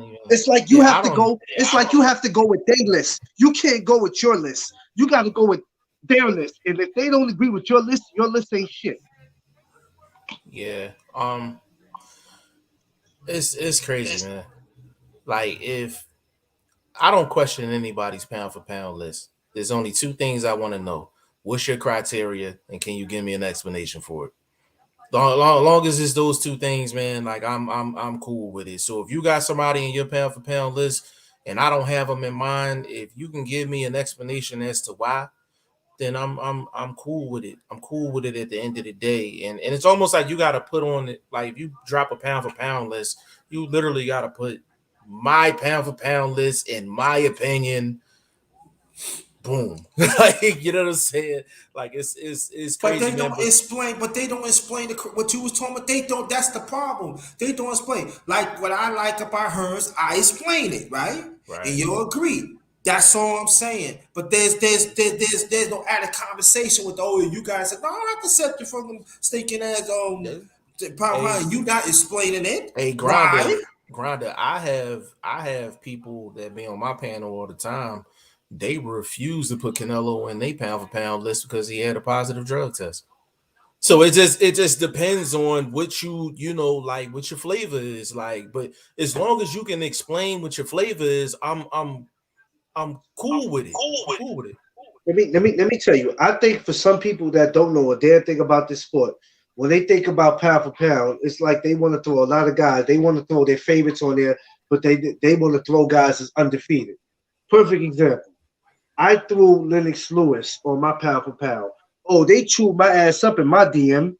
They chewed me up, G5. I said, what's wrong with Lennox? All right. What's wrong with Lennox? When he lost to Oliver McCall, he came back from that, beat him in a rematch. When he lost to Lennox Lewis, when he lost to Hasim Rockman, he got knocked the fuck out. Came back from that. I don't understand what's the problem. I grew up across the street from Oliver McCall family. Oh Lord, yeah. Yeah. Wow, So that's amazing. when he was in the ring crying and all that, I can't get into details. Like that's an off-camera conversation, but we seen that coming. We seen it coming. Listen, it's okay because I'll give it to you. We may not know the family, but some of us knew something wasn't right with that moment. But it's okay though. But he's still here to talk about it, and that's the beautiful thing. Absolutely. But you know what? I do want to say this joke, and you know, and I hold on, let me see. I just want to say this. I always want to say this. I never said it the first time. You know, Oliver McCall, all that crying, you need a Linus blanket to wipe them tears off. You did And not we look. just said we're not gonna do that, Underrated. You're being mean. Now you're about to go in timeout. You're being mean. I have to say it. No, you can't say it. Come on, That man was going. that man was going through some things. We can't do. Oh Lord Jesus Christ! I'm not gonna be on this panel because one day I might want to. One day I might want to interview. Hold on. So one day I might want to interview him. You ain't gonna mess me up. I might want to interview that man one day. You ain't gonna get me messed. You'll tell him G5 he ain't gonna give me. You'll get me messed up. Derek, do have named other fighters that got a duck, like Telefino. I had G5. No, I call him. Here we go with the TC. I just have to let him know because you're gonna be right. You were like, well, I'm just letting you know. I had certain names, certain fighters, but you know that's wow. It's so G5. So is that deep? Oh wow. Okay. Yeah, it was that deep. Let's there was an episode with him before the fight happened. And I'm talking before the weigh-in, all that. We talking like in camp. So it was an episode that happened with him, and people within his camp was concerned about him going into the fight from an emotional state. And nobody knew that was going to happen. But it was definitely something happened during camp that had people radars up. And so once it happened, the thing I didn't like about it is that nobody gave Lennox credit. Because I'm like, regardless of what happened with Oliver McCall that night, Oliver McCall still went to the check cashing place and cashed that bag. Right. He still cashed that check. You know what I'm saying? And people paid their hard dollar to see a fight. So it's like boxing is cruel, but I'm like, yo, when you sign up for a fight, like there's other people that you got to consider. Like you in the business of entertainment, even though it's a life and death sport, you in the business of entertainment. You basically came in there. I'm like, you cheated everyone out of their money. Yeah, G5. You Could you do me a favor? Could you type something in the chat? Can I type something in the chat? Yeah, type anything in the chat on the YouTube chat. It's not allowing me. I don't have it's not, you know how it's like a box down the bottom? The box down, that box not down the bottom. Yeah. Maybe I can't because I'm not in it. Because I'm in here with y'all. Exactly, because I was going to do the same thing, but I can't because I'm usually when I'm at home and I have my tablet, I can do it, but I'm not at home, so I can't even do it. No, you only can do a private chat. I only can see private. Yeah. What I'm gonna do, G5, I'm gonna share my channel to your Instagram. And then I posted up. Yeah, for sure. Hey guys, I gotta get off, but I want to. Okay. I go. All of McCall aside, he had one of the greatest nicknames of all time, the Atomic Bull. You know what I mean? Yeah, right. Hey, they used to call him that around the neighborhood too, though. Great, I bet. Great meeting all of you, and hopefully I see you again. All right, definitely. No doubt. Gonna be long as you come, long as you want to come, you good. Yeah. Just hit me up. Let me up. Got you. Thanks for coming. I appreciate you, bro. Thank you. Wow. Yeah. So here it is. Here it is. We got left the three amigos. What's up, yo? My man Jeffrey. I ain't seen my man Jeffrey in a minute, man. Every time I see him, I said Jeffrey don't love me no more, man. I don't Hey, even hear Man, from yeah, him. man, Jeff no yeah, more. he treat us like a stepchild, like we listen, ain't got nothing to say, hey, man. bro, listen. I was gonna hit you up today, right? Because I found out. Guess who's stepping back in the ring? Who? Curtis Stevens. Oh No. Yeah, he's coming yeah. in, and I will be in NY for that. Yeah, I'm going to that. Me and my wife already been Curtis talking about that. Stevens? I'm gonna be there. Yeah, we going to that. Me and my Hey, wife. That's in March. hey, We going to Grinda, that. check this out, right? This is why I like talking to y'all. So I interviewed Toriano Johnson maybe about 6 months ago. So you know he had the whole lip thing and all that when he fought Munguia. So I asked him, I said, bro, is Munguia like really cracking like that? He said Curtis Stevens is the hardest hitter he's ever been in the ring with. Oh, Bigger than wow. Munguia. And you know who else Toriano Johnson spars? Berlanga. Oh, And he said Jesus. Curtis Stevens crack harder than him. Damn. And Yeah. keep in mind, Berlinga is what weight again? 168. Jesus Christ. So yeah, when I heard Curtis Stevens is coming back, I said I'm taking the day off to come down there. I didn't know he was For rap. coming back until this is the good thing about being involved in boxing. This is why I say I love my boxing family. Because you can't just hear this from a regular person that don't know shit about boxing. So somebody hit me up on my DM. They said, "Hey, word out on the street is Curtis Stevenson is coming back." I didn't believe it until they went in my DM and sent me the flyer. When they sent me the flyer, I was like, "Word?" Then I heard Zab and them talking about it. Yeah. I heard dudes on Instagram buzzing talking about it. I'm like, "Word?" And then I heard he was coming back here. He was gonna have a fight here. I thought he was gonna be in the Garden, but it's somewhere in Queens. And I'm like, yeah, well, I told the wife, I said, listen, we're gonna get us a nice room out in Queens, and we're gonna pull up for that. Yeah, I'm definitely pulling up. Listen, you know how many times Underrated, you know how many times me and G was supposed to got up, but you see, like every time we supposed to get up, it's always something that happens. It's not even him or me.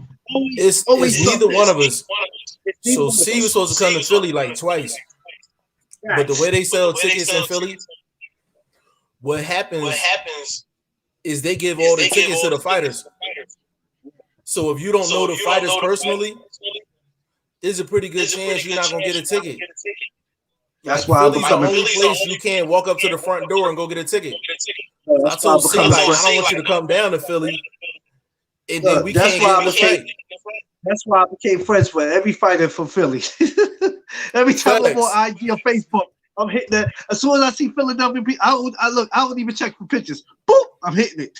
Yeah, because you never know when you're gonna need a ticket. Well, not only that. I always tell Underrated this. You never know when you're gonna pull up and be in somebody's town. So at the end of the day, it's like you never know when you're in somebody's town. That's why I tell dudes, be careful what you say on the social media. You violate a dude who's in the game, and then now you pull up on the city. It's kind of hard to explain why you in his city and you've been talking crazy about it. Yeah, I had Shane from the UK. Yeah, he came to Philly. I picked him up from the airport. That's dope. He hung with me That's for dope. the whole time. Oh yeah. I post your channel in the chat. Appreciate that, because I'm gonna get off in a couple of minutes because I'm gonna jump on my joint.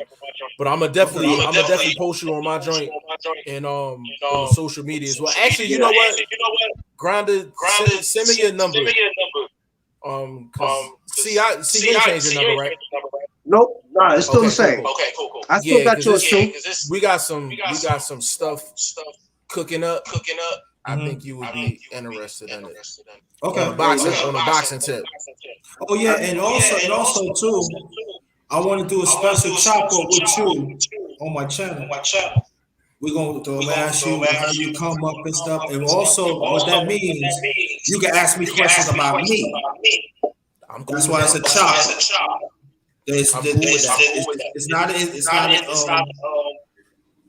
Hey, Grinda. Matter of fact, I got a question for you. Yes, sir. What was the first fight you went to? Oh my God. Because I can tell you mine. Y'all don't want to know mine, but go ahead. You mean with my father or my late father or by myself? No, just period. Period. The first fight that I went to, it was an amateur. Okay. When I see Thomas Hearns. It was on a school trip. Wow. That's big. Wow. See, what was yours? Well, I can't believe I'm gonna say this. Andrew Galata and Riddick Bowe, first fight. Wow. I was 13. That was with the school trip. Listen, I was 13 years old when Riddick Bowe fought Andrew Galata, and when it turned out the way it turned out, all I remember was my father picking up me and my brother and carrying us out like two little ass girls because they were tearing the garden up. They was tearing the garden up. Chairs was being thrown. That was the first one. You know what's so funny, G? When I met Riddick Bowe last summer, and me, him, and Nick Campbell were sitting down, we all were having dinner. That's crazy. Not too many of y'all will ever get to sit down and do that. And I told him, I said, you know what's the first fight I ever been to, Bo? And he said, what? I said, you and Andrew Galata. He said, which one? We fought twice. I said, the first one. He said, well, I'm sorry to hear that. Yo, that's crazy. The first fight I went to, my uncle took me to a fight at the Blue Horizon in Philly. The famous Blue Horizon. The famous Blue Horizon. So I spent most of my childhood in the Blue Horizon. So the first fight I was taken to, I think I was like 7. The main event was Charles Brewer Sr. I don't even know who he was fighting. But it's crazy because his son is in the game. Wow. So that's how long I've been watching boxing.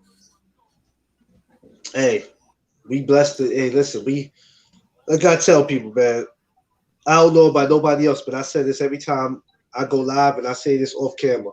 I always say this sport saved me, man, because there's other places I could be and there's other things I could be doing, man.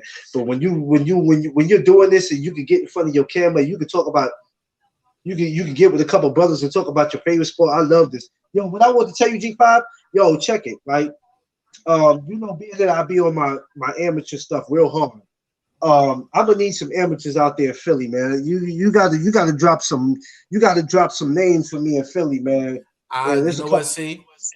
I'm gonna do you one better. Yeah. I was getting ready to call Boost Strength and Conditioning Coach before I go live on my channel. Oh no, he got a laundry list of amateurs. So I don't know if you're talking like your guys out there in New York need work. No. I'm talking about guys just I want to know about the amateur scene. How's the amateur scene? Not Clarence, far as I'm gonna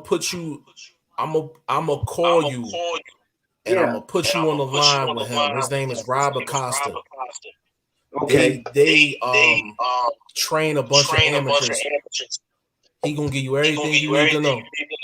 I'm gonna tell you, well, you know what? It ain't no secret. I would say, but I don't want nobody to take the idea, but I don't think they take the idea, so it don't even matter, because if they do, they ain't gonna stop us from doing what we do. But I was telling my wife, I said, I'm gonna call my man Jeffrey, man, and me and him need to collaborate, and we need to do something with New York and Philly. Put it together and do something. You know what would be dope, though? What up? If you think of amateurs, right? Uh-huh. When do you ever get a chance to see them outside of being live at the venue? Peep the game, right? Mm-hmm. Grinda, Clarence McClain, G5 Jeff TV. It'll be the only three places where you probably can see your favorite amateurs before they become famous. Nobody I'm listens gonna to me. tell, I'm gonna tell you why I said that. Go My ahead. man from out of Vegas, Padman McGriff. Big shout out to him. He was training Teofimo Lopez when he was like 14, from 14 to 18. And they stopped rocking with him. And you seen what happened in his last fight. I talked to him off camera. He was like, yo, G5. He was like, I'm telling you, Kambosos got the drop on him. I said, why? I said, why you say that? He said, bro, Kambosos got somebody in his camp that used to work with Teofimo and his dad for years. And Teofimo didn't know it. Oh man. So he had to drop on him. Kambosos had to drop on him the whole time. Why you think Kambosos looks so comfortable in there? Oh man. And Grinda, I'll send you the clip because I interviewed Padman McGriff. I will chop up that clip and I'm gonna send it to you. After the first round, Kambosos knew his every move. Hey. And that's how much Teofimo and them wasn't prepared. That's why sometimes it's not good to get away from your roots. It isn't. That's why I stick. That's why I stick with my brothers. That's why I stick with the people. Yeah, that's why I stick to the script. This is why I stick with y'all. No matter how long I go without talking to y'all, I stick with the script, man. I stick with my people, straight up. You know what I'm saying? If you ain't my crew, who are you? Beat it. That's crazy. Because when I was watching that fight, right? It was a good observation that you said, brother G5, right? I was like, yo. It was like he was every move. Like, hold on. So I was watching again. I'm like, what the fuck's going on? Hey, yo, listen, it was damn near like watching Stomp the Yard. You remember when the dude moves? Yeah. Oh, better yet, you got served with Mario Holland, man. Hey, taking our moves. It's like basically it's like you fighting a sparring partner. Facts. But you have to be careful, like Jeffrey said, you have to be. You gotta stick to the roots, man. Hey, Grinda. You know the thing that's crazy? I interviewed the guy that told me that before the fight. Because I got respect for the game, I didn't drop it until after the fight was over. I could have easily dropped that and broke the internet. Yeah, it could have. Oh, let me tell you, you would have been overnight rest sleeping on that shit. Yeah, but it ain't worth it. No. Because if they would have heard it, they'd have been like, well, who's in his camp? Once they would have found out, they'd have been in trouble. Oh, they would have been going hard to find out what the hell going on here. Exactly. But he was in Kambosos' camp for a year. So it wasn't like he just got there. So, not only that, you got to understand how long it took for the fight to finally happen. So he was prepared, homie. He was prepared, George, for a minute. Yeah. Kambosos was more than prepared. So all of his sparring partners was guys that was familiar with Teofimo style. It's crazy because the guy that told me, Padman McGriff, he's supposed to work with Devin Haney. For the Diaz fight. And they ended up going with somebody else. But he had to drop on the whole situation. That's crazy, man. That's crazy. That's so like when people be like Teofimo lost it, this, that, and the third, no, he just got caught slipping. Who's the dude that worked with Earl Spence, his training conditioner? I forgot his name already. I forgot his name. Blue Ray. That's like Blue Ray going to work with Terrence Crawford. Exactly. That's like Blue Ray working with Crawford. Yeah, that's a fact. Kambosos just had to drop on him, yo. And I'm like, yo, except for you got to do your homework outside of the boxing ring before you go into the boxing ring. So I'm like, you doing all this fighting with Al and Triller and all this other stuff, and I'm like, you wasn't focused on the task at hand. You wasn't focused on the task at hand. I'm like, even if he would have won the fight, Grinda, even if he would have won the fight, wouldn't have mattered. He still had to drop on you. You can't let nobody have a drop on you. And it's a foreign guy that had to drop on him. It's a foreign guy that had to drop on him. So Teofimo was asking for it. He was asking for that loss. He was asking for it. You know what I'm saying? He didn't get himself right. People was like, oh, well, it might have been the weight. I'm like, he came in on weight with sweatpants on. His weight was cool.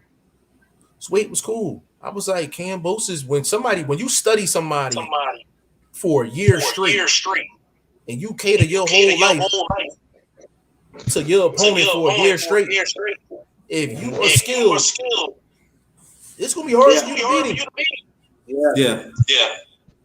Kambosos wasn't on TFA on radar, but he was damn sure on Kambosos' radar. Well, I can tell you one thing. If you see all them lumps on Telefino's face, that would tell you something too. That's a fact. He'll be back though. He'll be back hopefully this year. Who knows? After the way he treated Bob Arum, Mr. Don't tell him what the hell they gonna do with Mr. Teofimo, especially his father. Y'all went out of y'all way to disrespect Top Rank so bad, where it's like if you think Bob is just gonna let you back in and just give you a fight, it's not gonna happen, brother. So we don't know where Top. We don't know what's gonna happen to Teofimo this year. I think Teofimo he need a different scene. He need to get rid of his pops. Well, I'll tell you what. I think I'm gonna see if G agrees with me on this. I had a conversation about that with people before, even before Sean Porter's father stopped the fight. We had a conversation about that, about certain how the father and son relationship doesn't work half of the time, and a lot of times they're not going to bring in no help because if their sons are ever successful, they don't want anybody else taking the credit for that. They want to be the ones to take the credit for that. They don't want to bring nobody. And when I mean the credit, they're not going to give the credit to nobody else. If they're the fathers, hey, I got my son this far. I'm the one who's walked him in the boxing gym when he was 6 years old. They don't want that. They don't want that. So that's why they're not gonna go out of their way to bring anybody in. And then the sons, not too many of them will do it. I think Roy Jones did it. I think Shane Mosley did it at one time where they let their fathers go. But these guys today, they too soft. They're not gonna do it. I don't want to fire Pops.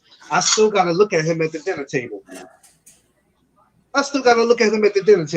How am I going to fire a man that I got to sit at the table and still look at, even if I'm not living with him? Holidays come up. I still got to look across. But at the end of the day, you have to make the best decision that you have to make for your career. This is why I feel, in my opinion, and y'all can back me up on this if I'm wrong. If I'm in the boxing game right now, I do not want my father as my trainer. It's easier for me to fire you if you're my uncle. It's more easier for me to fire you if you're my uncle or you are a father figure. I can do that, but my biological father, I just can't do it, man. I can't do it. Stepfather, I can't do it. You know what I mean? I don't know. I just can't. But we understand. But throughout the years, as we see, it diminished the fighters, career. Well, it did. And you know what? When I think of that, I'm glad that De La Hoya father was never his trainer because he had no respect for De La Hoya like that. You understand? Like he always talked down to him. That would have been the worst. Jeff, you know I'm not lying. If y'all ever look at the documentary, the way that his father would talk down to him is crazy. Like this is the reason why you just can't do it. It's bad. I'm gonna tell you the main reason why. Just to piggyback off what you said. Yeah. Floyd Mayweather fought Oscar De La Hoya. His own dad was in De La Hoya corner. That's why you don't hire your dad. Kenny Porter stopped the Sean Porter fight. Not because he was getting beaten to a pulp. He stopped him because he had arguments with him in training camp. And I know that for a fact because his main sparring partner is my guy, Padman's main guy. Oh, yeah. If you remember that last episode of Blood, Sweat, and Tears, when he told Sean to do this, do that, he said, I'm telling you to do this, and you're going and doing what you want to do. Now, when it's fight time, if you're not successful, it is not my fault. Right. I'm like, well, God damn. And he put Sean on Front Street in front of the cameras. Facts. I'm a But father. then You he tried don't to put clean your that up. son. Yeah, he tried to clean it up. It was too late. It was too Like late. when they got to the little press conference after the fight, and he said, "Yeah, I just wanted him to be here so we could do more things together, and I could be here for my grandchildren." I said, "Go, stop, Porter, stop it! You already done discredit the man. Don't bring all that. I want him to be here longer so me and him can do things together. Man, you got cut a check, bro. I don't know who cut you the check, but bro, you got cut a check, bro. I don't know who cut it, bro, but let's just keep it real. You got cut a check, bro. See, and you know the thing that's crazy about that? Boot strength and conditioning coach. I talked to him a couple days before the Bud fight. He said, "Yo, watch Sean Porter dad stop the fight." When I put you on the line with Rob Acosta, he's gonna tell you that he told me that. And I said, "Why you say that?" He was like, "Gut feeling." Spot on. He was too quick to do it. It wasn't even no hesitation. And it's like he picked. Listen, it's like he picked a round to do it. He said, "I'm just gonna wait till I think that, or he looks like he's in trouble." When he looks like he's in trouble, I'm gonna go ahead and do it. You did it too fast, bro. Too fast. But then other people saying, "Well, who wants to see their son get hurt?" But well, how hurt was he? Yeah. Because when he found and he started doing all that, I'm like, he good. He's mad because he got caught. So let the man go ahead and go on. Man, you can't say that because if that's your son, listen. He had the war trunks on. You know what I'm saying? Once you put the war trunks on, Sean Porter is one of the stand-up guys in the sport. Yeah, facts. He's earned the right to go out how he want to go out. So if he want to go out on his shield, let him go out on his shield. And I'm like, you took it from him. That's a fact, and this is the reason why I say it's not a good idea for fighters to have their fathers. It's a tradition, and it's something that's been going on for years. But just in my opinion, it's not it's not a good idea. But you know what? You got fighters who their fathers been working with them since they were amateurs, or when they felt like they didn't want the amateur coach to be their professional coach, then the father steps in. But the sad thing about it, half of the time, the father knows nothing about boxing or never competed, never did anything. But he ends up becoming the trainer, and sometimes they do better. They never did world champions, and they do great. But the relationships always turn out to be sour. Roy Jones went through it with his father. His father shot his dog. Killed him. Like, that's crazy. You know what I'm saying? Yeah. Mostly went through it with his. Of course, we know with Floyd and Floyd Sr., we see how that went. I'm going to give you another one. Devin Haney and his dad. Roger Mayweather. Floyd Mayweather Sr. He was trying to take the credit for Devin Haney. So Devin Haney had a fight in Philly at the 2300 ring. The same place me and he was going to go. Yeah. He had a fight here in Philly. It was on Showback. And the thing that's crazy is Mayweather Sr. was here. He was supposed to be the head trainer. After the end of that first round, who was in front of Devin Haney? Wow. Floyd Bill Haney. And that was the last Bill Haney was in front of him. And he made Floyd Mayweather Sr. sit on the side with the spit bucket. That was the last time you seen Mayweather Senior in the corner with Devin Haney, because his father was like, "Yo, you're not gonna come in and take all the credit for stuff that I done built."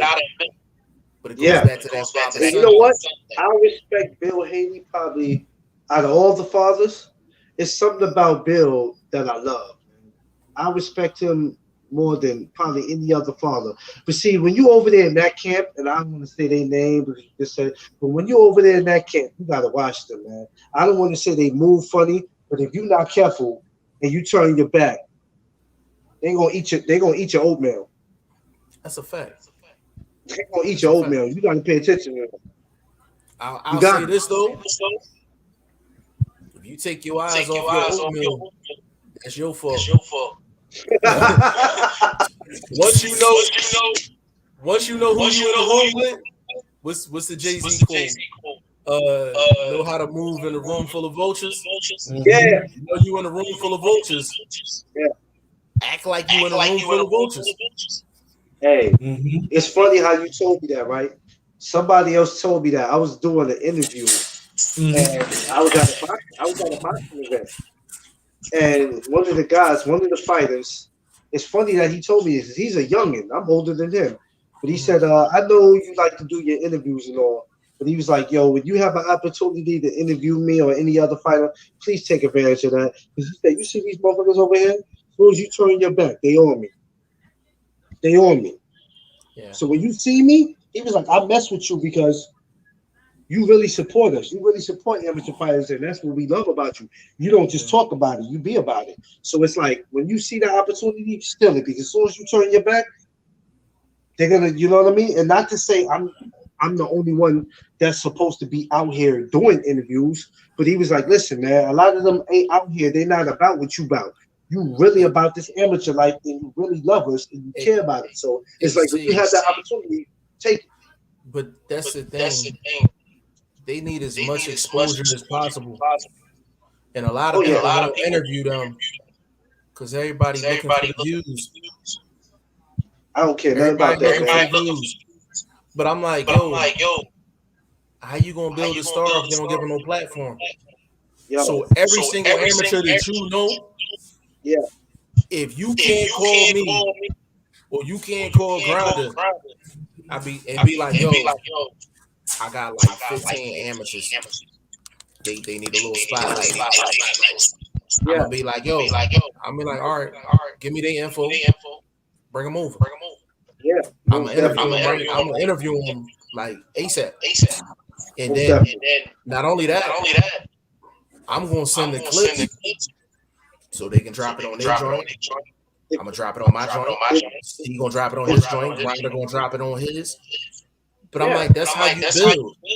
That's how you build. If you look at my IG page, I do things different now. Like on my IG page, when you go to the storyline or whatever you want to call it, you'll see a picture of the event, and then sometimes you'll see me putting up stuff with the fighters. But that's how I put them out there, and then they'll hit me up like, "Listen, what you did over there, I appreciate that, bro."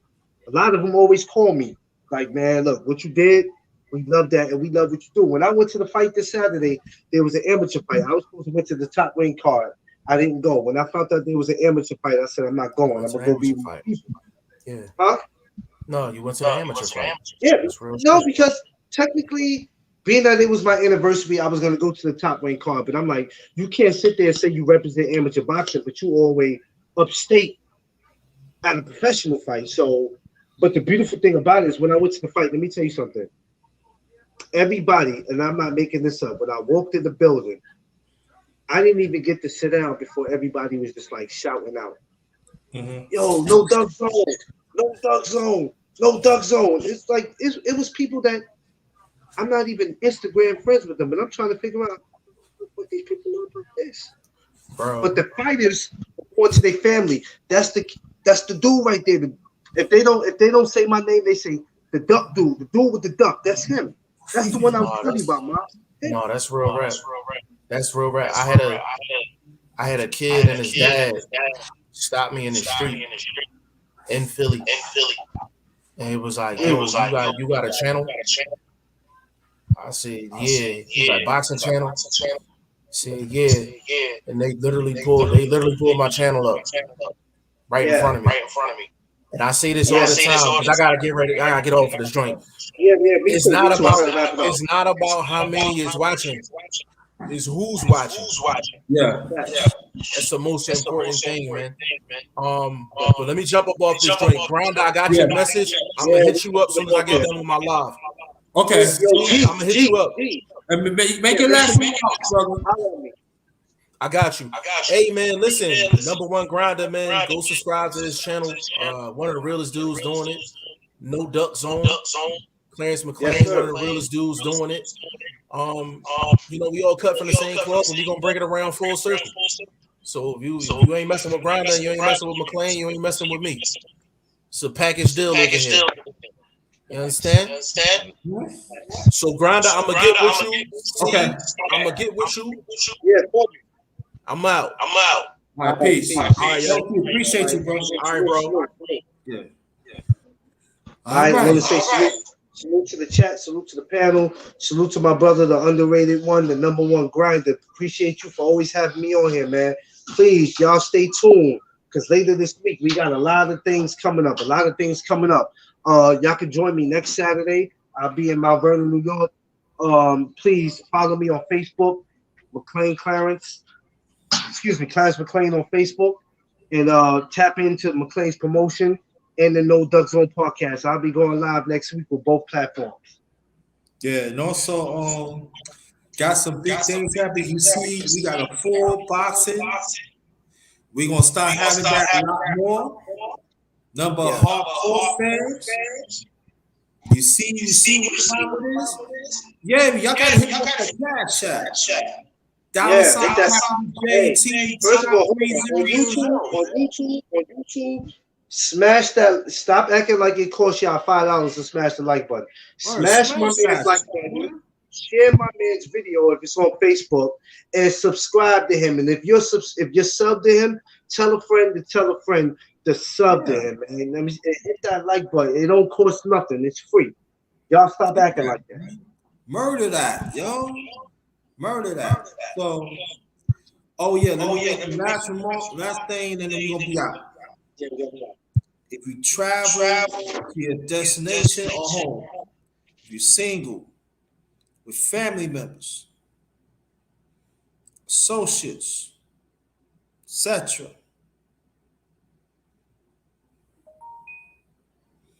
The climate out there is real. It's crazy, and we don't want nothing to happen to you. So you take extra safety precautions to protect yourselves. On behalf of my secondary channel, the number one grinder, real talk, the one and only number one brother right here, the brother McLean, better known as the Bronx Biggs himself. Yes. Thank you, brother Gary. Thank you, brother Todd. Thank you, brother Bruce. Thank you, brother Jeff. We got a all-star panel. Yeah, y'all gonna see a lot more. I told you. Listen. Tell them the year just begun. They haven't saw nothing yet. We just get warmed up. We still in the first month of the new year. Exactly. We just get warmed up. We ain't even started yet. I ain't even dipped my foot. I ain't even put my foot in the pool yet. I'm still taking a shower. Listen, man. I ain't sipping on some cognac. I ain't sipping on cognac yet. It's the No Duck Zone podcast. McLean's promotion. Let's go. Go ahead. Yeah. Promote that. But this is the last of the underrated talk number 57. Wow, brother. 57. Hey, I've been with you since the end of 2020, man. It's a beautiful thing. I'm glad to know you. You're my brother. I love you to death. And we likewise. Wish many more years of us doing this, man. And soon later, we're going to be going live at these events. So when these events come up, we're going to be going live, y'all. So when y'all see us, y'all going to see us actually up against each other like this at an event. It's coming. Just be patient. Yeah. Oh yeah, and also go to G. You see, I want to go to the chat. I posted G5 Jeff TV. He's going on right now. Yeah, I'm about So to go home listen and see him. to I'm that. about to And go home. also support Clarence McLean Yes, No promotion. Duck Zone and No podcast. Duck Zone. No Duck Zone podcast on IG. McLean's promotion on Facebook. You know what I mean? Come holler at me. Oh yeah, and also go to my IG. I forgot to put. Go to my IG is Cherry 5465. That's my IG account. So you can hit that up. I'm gonna start doing more on IG too. So, Yep, so we you should. you're gonna see Clarence. You're gonna see Jeff. Y'all gonna see my live. I'm gonna go live tonight. Oh, y'all Before okay? the night ends. So I'm gonna go live one more time. It's 5:47 now. Yeah. You're gonna have to give me to about 8 o'clock. I know I don't do lives at night because I used to tell you that, but we're gonna do it a little different this year. We're gonna do it a little different this year. We're Oh gonna yeah, cook and then on. sometimes we're gonna do. I want to do some night boxing talk too. We're gonna do some night boxing. It might be 9 o'clock, it might be 10 o'clock. It all depends on what I feel like. We have to make sure that we feel all right. I gotta make sure Underrated feels all right. I have to make sure I feel all right. We have to make sure the other brothers are not busy because at the end of the day, we all have responsibilities. Whether if we have kids or not, we still have Yeah, right, responsibilities. exactly. And I'm gonna tell you, if it works out right, I might give you 2 boxing lives sometimes. I did 2 lives today. That's crazy. I did one on IG today, and I did one on So I did one on No Duck Zone, and I did one on McLean's promotion. Now I'm about to come back again at 8 o'clock and hit y'all with the No Duck Zone podcast. So come over there, join me. Yeah, thank you. Well, we're gonna close this out. This is the last of the underrated Boxing Talk number 57. Thanks again. Yes. Everybody that is in the chat, thank you. And everybody in the panel, thank you so much. 58 will be sometime this week. Don't know Yes. when. Sometime this week. Cause big fights is coming up. So when me and Clarence gonna collaborate, we're gonna get the people up and everything. We're gonna get this going. We ain't started yet. We ain't scratched the surface. But we coming. We coming. Yes. So thanks a lot, brother. I'll reach out to you later on. You already know. I'll holler at you. No doubt. Oh, stay blessed. Stay blessed. This one is Ghost. Peace. Peace.